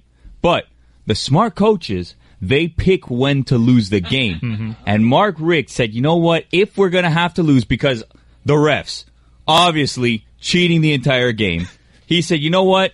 We're not going to beat the refs. We're not going to beat the Zebras this game. So he said, you know what? This is the game. But there's a lot of people to blame. I didn't even realize this until someone told me on Twitter. Here's the thing. Whoever ranks these teams had it against UM from the beginning. Had it against the U. That team that we played against, not a number 22 team. That's a top 5 team if I've ever seen one. Top 5 team in the country. And they said this team's number 22, and they put UM at number 8 so that it looks embarrassing that the first game you lose to a 22 team. And that's what happened. But we didn't even lose. I'll get to that in a minute. Another thing, the schedule makers. Who makes these schedules? Everyone knows the first week of the season you're supposed to play a Papa team. And we didn't play a Papa team. We played a top 5 team in the country. What? That's right. A top 5 team in the do you guys disagree with that? No. I wish we could do the Florida thing, which is beat an FCS team and start booking travel to the college football playoffs. Is Papa like a cupcake? No, soft. Papa's soft. Papa's mashed potatoes. Yeah, the soft team. That's what you're supposed to play. Alabama play Louisville, please. And everybody thinks Alabama's so good. Who did Clemson play? Some state, west, east, south, north, something stupid. Furman. Yeah, who is that? It might have been a guy named Furman. Please. That Miami offensive line. Woof. Dude, the Miami offensive line, Malik Rozier actually isn't bad historically. You okay, Greg? I'm fine. Malik Rozier, during his time as a starter, he's actually not been terrible against the blitz. He had 2 interceptions against the blitz against LSU. That's more interceptions than he had all of last year. The O-line was bad, but I was really more disappointed in our running backs and their inability to pick up the blitzes. Chalk Gray, that's what. If you told me Chalk Gray was on the take, and you hold up some of his attempts at blocking LSU linebackers, I wouldn't fight you on that. Chalk Gray, can we please stop trying to make this thing happen? Just like I heard the same things about Rozier and Chalk Gray. Oh, they're different players now. They had incredible camps. That's the same exact Malik Rozier. This is the same exact Miami team that I saw the last month of the season to end last year. And that's what's incredibly frustrating is I thought that we'd see some development, and you needed to see that development from your quarterback specifically. He's the same guy 15 yards and out. 5 of 14 on passes, 15 yards or longer. The defense, which was a sensation last year, I understand that they had a pick 6 courtesy of Malik Rozier, which I know he was under pressure, but Lord knows where he was throwing that ball anyways. But this is another game where your defense has given up 30 points. 3rd straight game. Took over the nation with the turnover chain. They hadn't given up 30 points in the previous 17 games. This was a team that, it was a bit of fool's gold, especially that Georgia Tech game, which should have been a loss. You had that miracle catch by Langham. But this was a team that not too long ago had the nation's longest winning streak. Now they've lost 4 straight games. In terms of the national perspective, they're a joke. No one's going to remember that they turned up against Virginia Tech. No one even remembers that Notre Dame game is ancient history now. They've seen Miami show up in an ACC championship game, get embarrassed, show up in their home stadium in a neutral site game against Wisconsin, get embarrassed, and here they are against an LSU team with a quarterback that's the same exact quarterback we've seen at LSU, just with maybe a little bit more mobility because he got away with some tackles. But again, another inefficient performance from that quarterback. That's the same exact team. Losing to Ed Orgeron? You kidding me? This prehistoric offense, they weren't even that good. That, by the way, that 50-yard run though, incredible blocking. I was under the impression that block that they made on Quarterman was made illegal, that chop block, but apparently it's not. Good job out of them. They had one dynamite play on offense, and any other long play that they had was on Javonte Dean, who went in for Trajan Bandy, who was kicked out, and we're down to the same exact thing that we saw at the end of last year. No Trajan Bandy out there. This is where your Malik Young injury comes back to haunt you because you don't have the depth anymore. Anytime LSU was making a big play, and there weren't many, was because we were rotating substitutes in, and we don't have the depth. And how do we not have a quarterback solution just yet? Mark Richt is reputed to be a quarterback master. He's recruited some of the highest paid quarterbacks in the NFL, Matthew Stafford. He had David Green, who was a prolific NCAA quarterback. Aaron Murray, prolific college passer. We're here year 3. Okay? No quarterback. Is that, Greg, what's going on over there? That's fine. Greg. What? Greg, why is your computer making noise? I'm going to turn it down as soon as I can find the volume here. What's happening right now? Okay. Why aren't we talking about the real story, which is how the refs cheated? Why haven't you brought that up yet? There were some backbreaking. They cheated. Yeah. They cheated, and everybody could see it. Well, they kicked out number 2. Yeah. Number 2 is our best guy on defense, obviously. That was fair. That was targeting. No, what? They kicked out number 2, who's our best guy on defense. You can argue with me all you want. Before he got kicked out, they gave up 0 points. After he got kicked out, they gave up 33 points. Simple math, people. Wake up. They kicked him out. And you know what? They had to find a reason to kick him out because they got that turnover on that clean hit. I don't even know what targeting is. A clean hit. And they got that turnover. So then they went to the replay and they looked for 20 minutes to find some obscure rule to kick him out of the game. And you know what? That would have been a touchdown. So that's already 7 points that they cost to you. And I'm pretty sure they kicked a field goal, so that's 10 points that they cost to you. Because they kicked a field goal that wouldn't have happened, and it would have been 7 points in the other direction. Oh. So that's number 1, when they cheated. When they kicked out number 2. Oh, you want to mention field goal. And the fumble! I'm telling you, they had that fumble, and that would have been a touchdown. Easy. I was celebrating. Easy. I was celebrating the Bandy turnover early on. I was rocking my turnover chain. Number 2. Number 2, the best guy on defense. The best guy on defense. I was celebrating because I thought they were going to review because this was going to be a turnover, and in turn I was celebrating Bandy being ejected, which effectively, in part, on that defensive end, changed the game because Miami, again, still doesn't have the depth. You mentioned the field goal. I have a mind-blowing stat. People get Billy Gill because I need to share it with him. I don't want to hear from that guy today. That guy's a jerk. All he does is laugh at the U. College kickers. We've experienced our trouble here. Badgley was sort of inconsistent despite his record for points on the team. Bubba Baxa, I know everybody was laughing at the 4 of 10 field goals. What is up with that? I think the volume. Can someone explain that to me? I think the volume is shocking, but I'm sure people would be like, "Why are you recruiting a kicker?" Why is that guy on the team, bro? 4 out of 10. 40. He kicked 10 field goals in high school. And he's on the team. He didn't make half of them. Greg Cody could go 4 out of 10. Yeah, I could. My guess is that, and I don't know if this dude attended camps, but my guess is when you have a ridiculously low volume of 4 out of 10 in high school, my guess is you're actually attending kicking camps, and there's a lot of scouts out there, and you've been really impressive. Bubba Baxa was the 3rd highest recruit in terms of kicking. I'm not worried about Bubba Baxa because he missed a 40-plus yarder as a true freshman against LSU.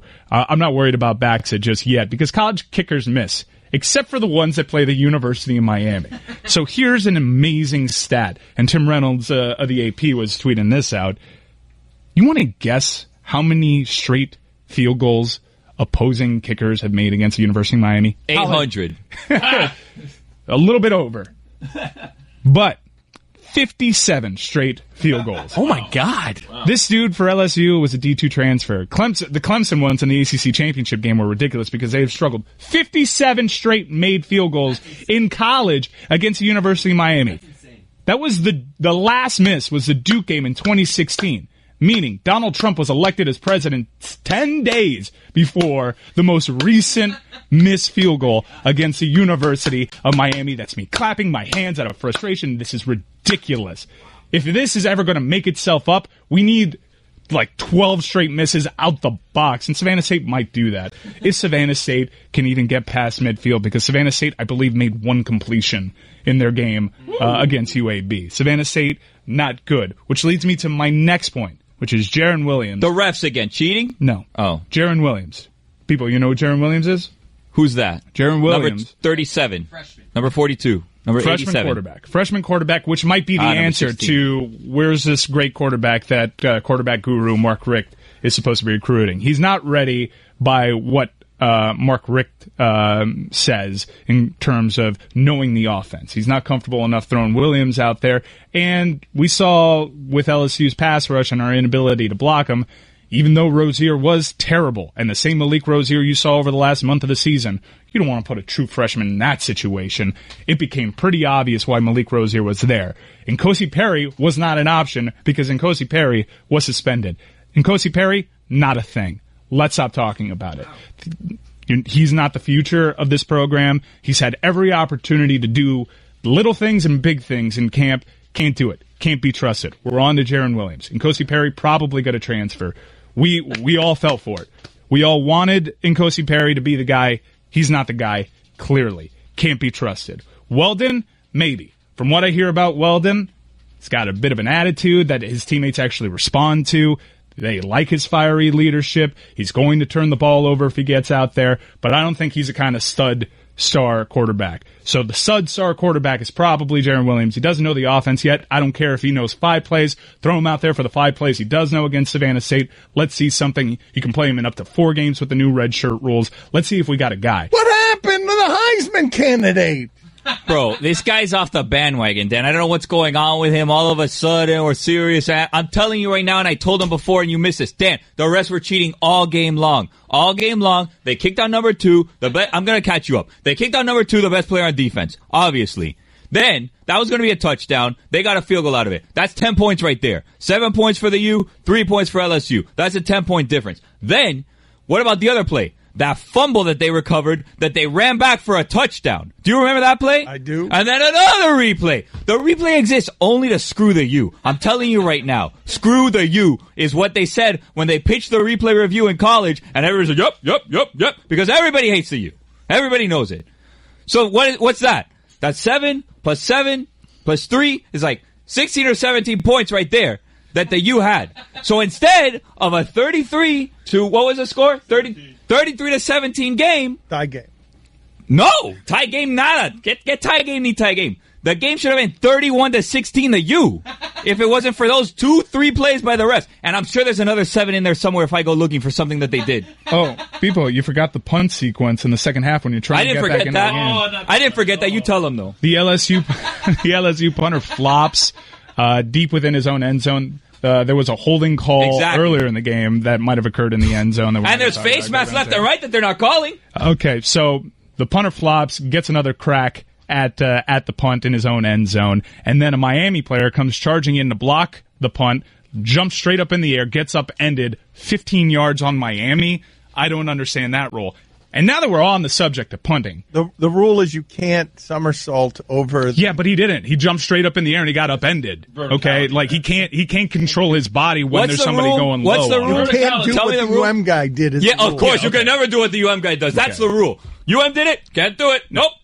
The rule, whistle, flag, everything. I think the rule is in place to protect the player from himself. He didn't flip over the line. That's a rule that probably needs some reevaluating. But you mentioned punting, and I'm going to do it. I'm going to rip a college kid. I'm going to do it. You're going to rip Eagles? How do we lose to a guy named Burro? Is anyone going to tell me that? He's not good. That Joe Burrow. Not good. Not good. Right. Zach Fiegels. Okay, punts of 22, 34, 20. Giving LSU, I'm clapping again. So strange. He wasn't good last year. Giving LSU the ball at their 44, their 42, and UM's 47. Putting your defense in a terrible spot because all this limited LSU offense has to do is get one first down, a first down that they probably get on an extended drive because of penalty that UM you lost surrenders. To such a bad offense. That's a bad team. Dan, LSU's not good. Top 5. LSU's not good. LSU's not a good team.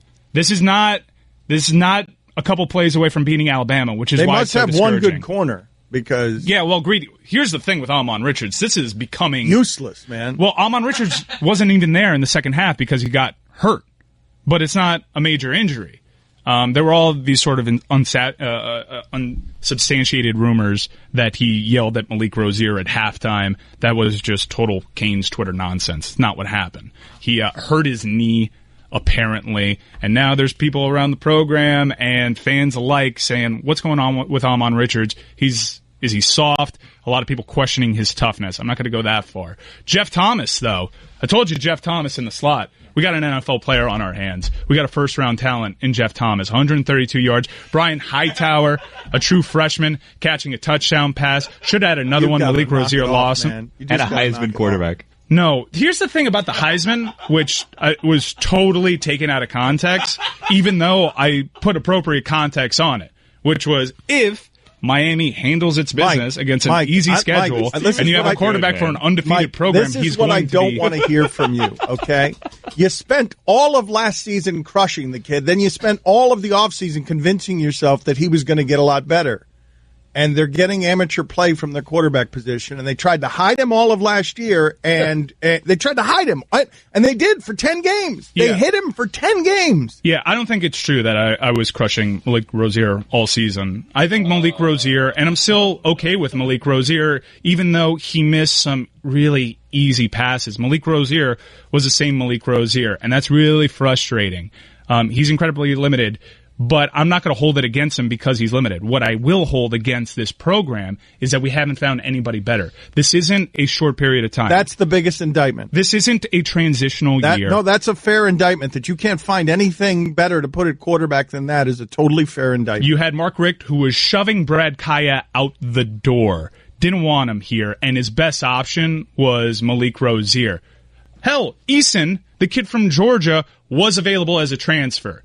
If Malik Rozier was going to be the same guy that you weren't committed to winning the starting job, why didn't you go in after Eason? He knows your offense. Why are we here this far along into the Mark Richt experiment when the quarterback guru hasn't found a what are you quarterback? At, Cody? Experiment. That's interesting. The Mark Richt experiment. He was a hero 6 months ago. I like Mark Richt. 6 months ago. One game ago. One game. Well, he did end badly last year. But guys, this isn't players are just not doing their jobs out there.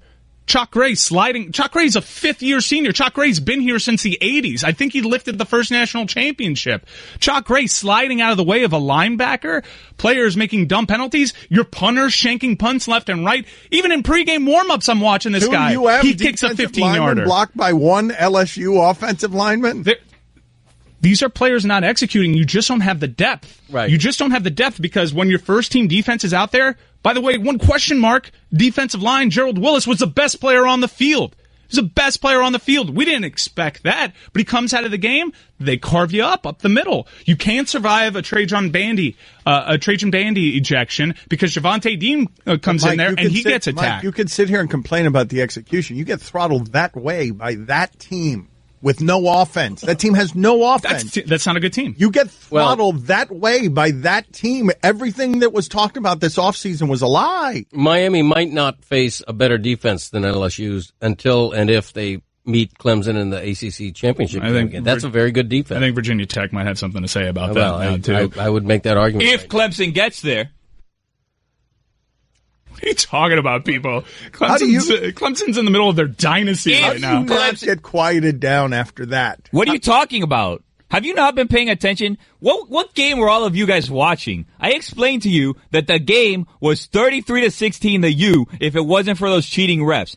And that's even with those basura uniforms that they were wearing. Literally, basura from the ocean. You know what I did yesterday in the middle of the hurricane? I went out to Nixon on my boat with Jorgito. Dos latones de basura we threw back in the ocean. This is the Dan Levatar Show with the Stugatz on the ticket. You know what I was thinking today? I was driving in. I was on the 836. Driving it. East. Traffic today, terrible, by the way, on the 836 East. What's going on with that? 836 is back. Yeah, I don't know what... It was a while. Like, the Palmetto was bad for a little bit. Now, 836 is bad. And if you're tracking where I'm going now, going backwards, just please stop doing that. So I was thinking, as I was driving, about Ed Orgeron, obviously, because that's what I do sometimes. And Ed Orgeron... 786-456-4837. Ed Orgeron has a very distinct accent. Like, he has the Cajun, dialect, right? Yeah. Exactly. Wait, is that here? That was really good. Go Tigers. Play the game, playing football, and we're going to win this game today. Go Tigers. All right, so I was wondering about, I was thinking about that and the way he speaks, right? And I was wondering how he got that accent. So I start thinking back to, American colonization. I guess not America at the time, but colonization. The area where he was colonized by the French, right? Yeah. So the Northeast colonized by the British. You went deep. Then the South, Mexico, Florida colonized by the Spanish. But his area was French territory. Yeah. And I've seen in movies people, speaking French, speaking English with French accents. And people speaking English in France don't sound like Ed Orgeron. No. So then I started thinking about just language in general. Why is it that the people in New England don't speak with British accents? Because you speak the way your parents speak. So if you came from England, right, and then you teach a kid how to speak English, you would think they would have a British accent, right? So if you're in a French colony in Louisiana or the swamps or whatever, or even in the South, look, I'm looking at a map right now, Alabama was French territory, all of these places with very distinct dialects. Yeah. They don't speak with French accents. Yeah. They speak with different dialects of English. There's the Cajun one, which is totally different from a Southern one, but they both were French colonies. Why did that happen? I don't think it's totally different from a Southern one, right? Because I think what the Cajun accent is, it might be a mashup of a Southern accent with a French accent. But I always wondered how. But even the Southern accent, where did the American accent come from? I don't know. Because I don't think you necessarily speak how your parents speak, because there are kids that have been raised in London and their parents speak with an American accent and they've picked up a British accent. The most confusing thing in the world to me is when American soccer players play extended periods of time over in England and they come back with some weird accent. Not the Madonna fake accent. I was going to say Madonna. She faked it. But how did the American accent come about? Because all these people, at least in the early going, were British. But is that because it wasn't just the British, Billy? It was the Dutch that started coming over. Then it was the Irish. And the American accent is just a conglomeration of all these different accents. Yeah, but where did Ed Orgeron's accent come from? Well, we've just always, no one's really pulled it back to say, okay, I know it's Cajun, but why is it Cajun? How is it Cajun? What is Cajun? It's a fascinating discussion. Yeah, it's not that fascinating. We don't play football, and I talk like this, and go Tiger. Roy, anything for me on how accents were created? I just think that it's picked up on wherever you go. Like, if you're from Miami and you move up to Boston, sooner or later you're going to sound like somebody who's lived in Boston for about 20 years. Well, language came from the Tower of Babel. We all know this. Yes. As scholars of the Old Testament. Yeah. Right? And that's when everyone used to speak the same language, right? And they were building this tower to get closer to God, and God was mad?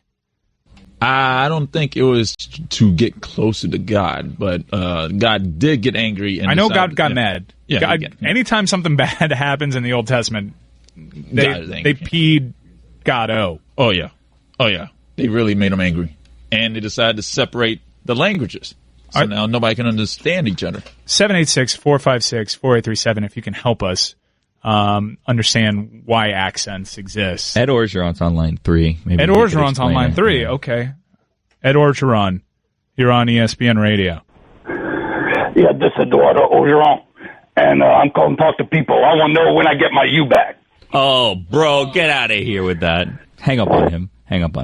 That guy got so lucky. He's lucky he still has a job, bro. I'm telling you. People. Orgeron. People. Big game on Saturday. This game? Big game on Saturday. Bro, that game's a joke. Who are we playing? Toledo. Who? The Toledo Rocket. Toledo, bro. That's how you pronounce it. Toledo. That was the name of my teacher in 3rd grade, Mrs. Toledo. And that's who they're playing. And guess what? Mrs. Toledo wouldn't be able to beat the U. This game's a joke. Papa game. I told you, last week was going to be a Papa game, 77-0. And it would have been a lot better if they would have left in Rozier, bro. I'm telling you, that guy would have made it 150-0. They took their foot off the pedal. So people likes Rozier. I thought after seeing what Perry did, people always is clamoring for the backup quarterback. I thought Rozier wasn't good? Oh, man. Bro, that guy's a bump. Forget Rozier. Who was the other guy? Perry? That guy, that's the real deal right there.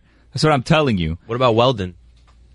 Cade Weldon. Yeah, that guy too. I love that guy. That guy's my favorite. What about Jaron Williams? Bro, I love him. He's the best. That guy's the best. Future.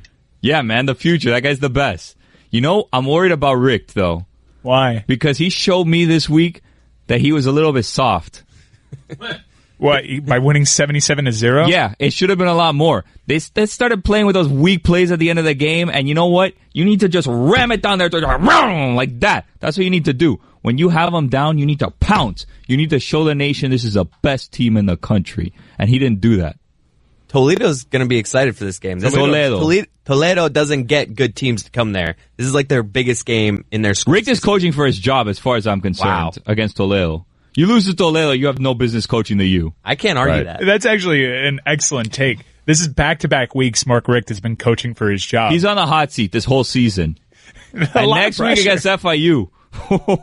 If you lose to FIU, bro. He's coaching for his job against FIU. Yeah, every week. What's after that? What game is it after that? Florida State. No, it's not Florida State. It's a Thursday nighter against North Carolina. North Carolina's bad. Coaching for his job again. Bro, I love North Carolina. I go skiing there every winter. It's you have so people. dope. How many cousins does people have in North Carolina? Bro, I have in North Carolina. I have my cousin Betty lives in North Carolina. Obviously, one of my cousins, Gato, lives there. Yimi lives there. Who else? Whatever. It doesn't matter. We all go. I'm telling you, we all go every year. End of December, we spend New Year's up in North Carolina. We go skiing if it's okay. Sometimes it's a little cold. It's not cold enough to snow, but it's too cold for people. People doesn't like the cold. Rozier didn't exactly get a strong endorsement from Mark Richt. Let me pull up the quote right here. But Mark Richt, in terms of defending his punter, who's this guy to talk about anybody? Mark Richt. Mark Richt. How about win a game, bro? That's the whole thing. He came here from Georgia, and they're like, he can't even win a big game. And then you know what he does? He loses the first game against LSU, who wasn't even that good. But he won a big game even though they're, and I think I said they're top 5 team in the country. Yeah. Obviously, they're good if they beat the U, but still, the U shouldn't lose. Rick won a big game against Notre Dame. Rick won a big game against Virginia Tech the week before that. Yeah. They stopped being games. He lost to Pitt, bro. Who loses to Pitt? Dave Wannstedt? Get out of here. Don't lose to Dave Wannstedt. It wasn't Dave Wannstedt. So Mark Richt and Malik Rozier.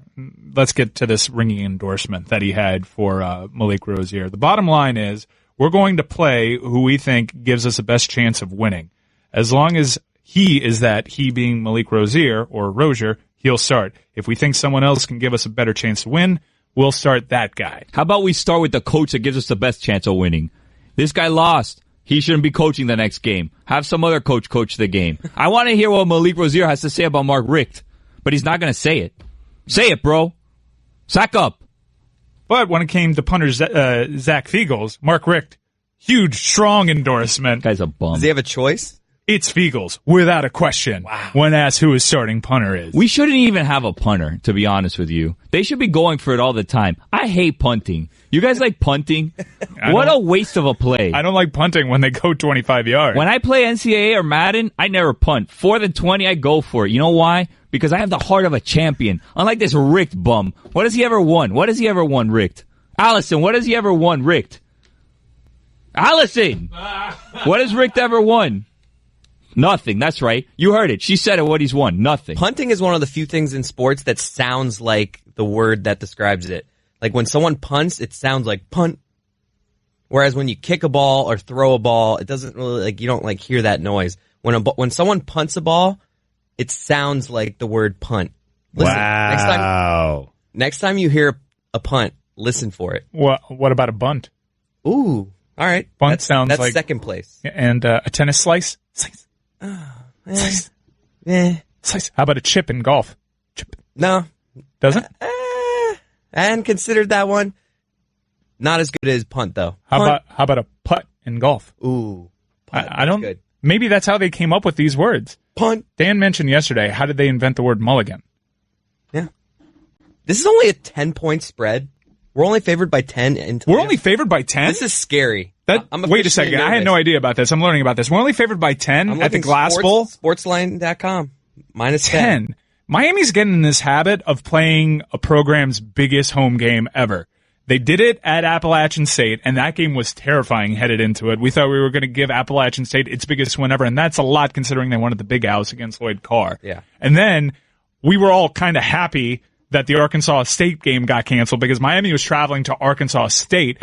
They got really mad when that hurricane came through and canceled that football game. That was going to be by far their biggest game in program history. And now Toledo, the Rockets in the Glass Bowl, Toledo, is hosting the Miami Hurricanes. Why is the Miami Hurricane program doing this? Alabama ain't going to Toledo. They're going to lose this game this week. You think the Miami Hurricanes are going to lose to Toledo? The Rockets. Okay, so, Billy, yes. Toledo came down here last year. Yeah. They were actually pretty tough. That's what I'm saying. I believe they were winning at halftime. And that was a bit of a scary game. Then Miami got out to maybe a 4-score lead, and then it got to a 2-score game.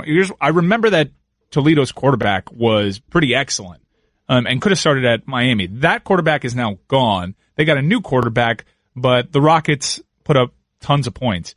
This should not be a concern, though. Man, they're 1-0 at home. They won 66. We're 1-0. They won 66-3 against Virginia. No. Military Institute. This is the Dan Le Batard Show with the Stugatz on the ticket. The Hurricanes made a statement in Toledo. Why come to Toledo? That's why.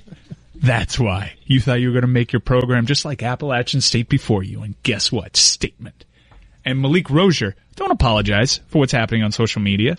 It's cool, man. Malik Rozier is who he is. And I think Malik Rozier probably had, you could make the argument that was maybe his best game as a Miami Hurricanes starter. Hustle, Glass Bowl. LSU is better than we thought, though. Yeah, I called LSU objectively bad. Not me, bro. I said that was a top 5 team in the country. You fools didn't listen to me. Pay attention. People knows. It's a big week for people. This is a big week. Miami FIU. This is a monster game for people. It's a joke week for people, bro. The only thing is that I can't say too much how UM is going to dominate because I'm talking to some people, if you know what I mean, from FIU. So I'm kind of conflicted. I don't know what to do here because they use dope, obviously. But some people from FIU are dope, if you know what I mean. So I don't know. How should I handle this, Dan? Oh, by the way, congratulations. I heard you were engaged. Is that true? Why is people... Big mistake, bro. Big dummy. You're getting married, bro. You crazy. Big mistake. Why is people torn between FIU and Miami? Pipo is a Miami character. He's not torn between FIU and Miami. Danny, I know. What are you missing? I'm trying to read between the lines. I know that the U is going to dominate, but I have some people, if you know what I mean, wink, wink, that are supporting FIU, and I don't want to upset Caro 1 and Caro 2. So I can't be saying how dope UM is too loud this week if I want the week to end on a positive note. What are you missing? Well, were you going to explain that? Because I don't think I thought you were a smart guy, but apparently not. I thought you could catch my drift, but it doesn't seem like you can. No. Right, of course, Caro 1 and Caro 2 went to FIU, and so you've got to be quieter about your Miami allegiances. Well, they didn't graduate exactly from FIU yet, but like 3 or 4 credits away. But they'll get there. Listen, for what it's worth, I didn't graduate from anywhere, okay? I know. Yeah, I have like 67 credits left, more or less. A date.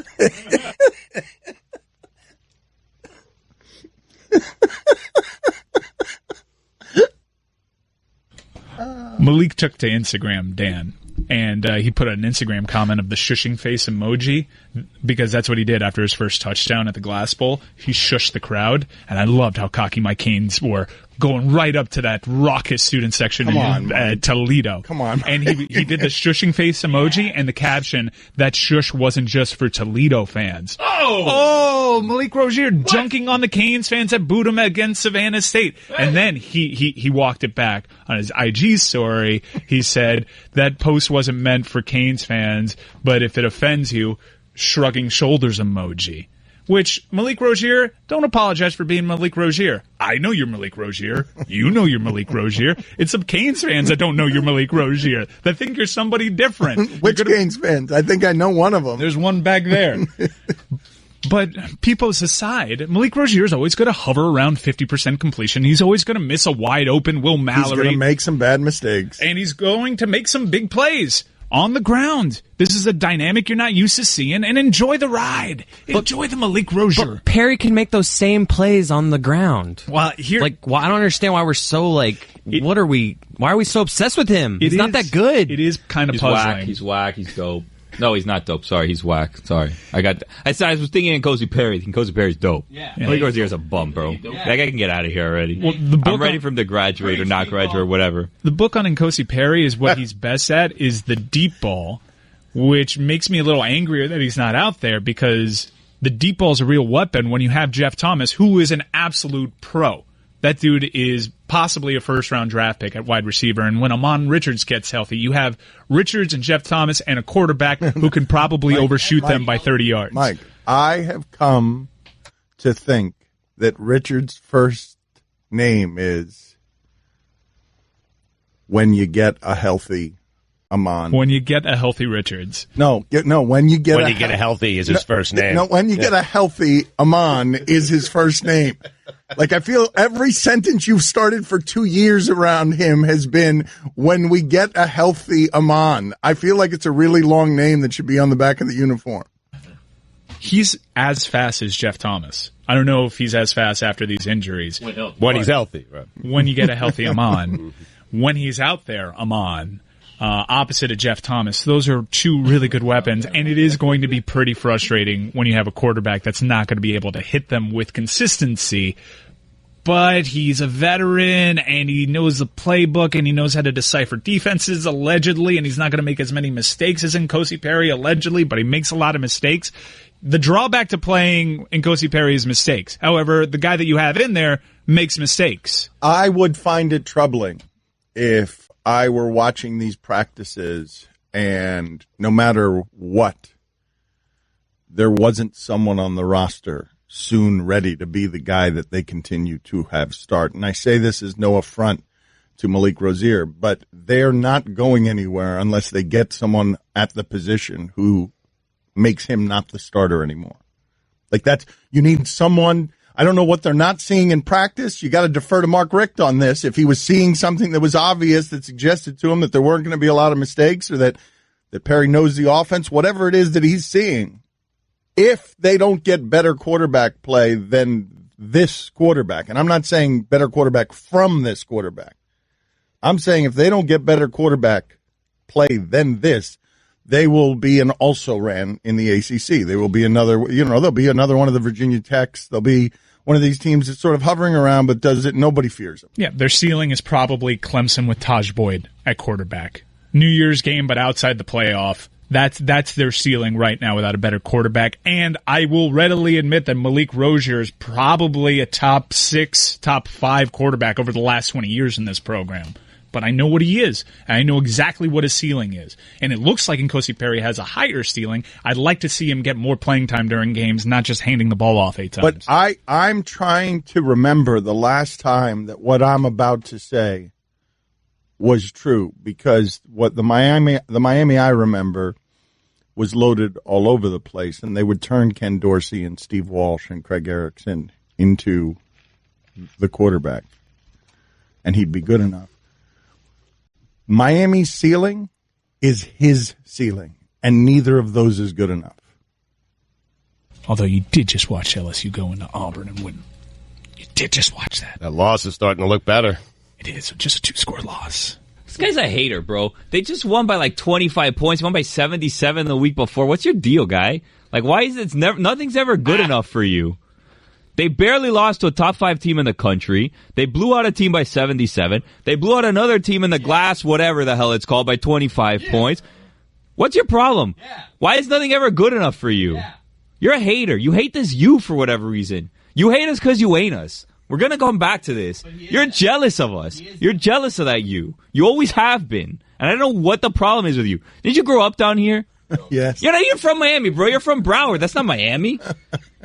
You're not about this life. He's the only one who went to the school. Oh, please. That doesn't mean anything. What does that mean, he went to this? That doesn't mean anything, bro. He's not about this Canes life. Nothing, man. This guy's not Miami.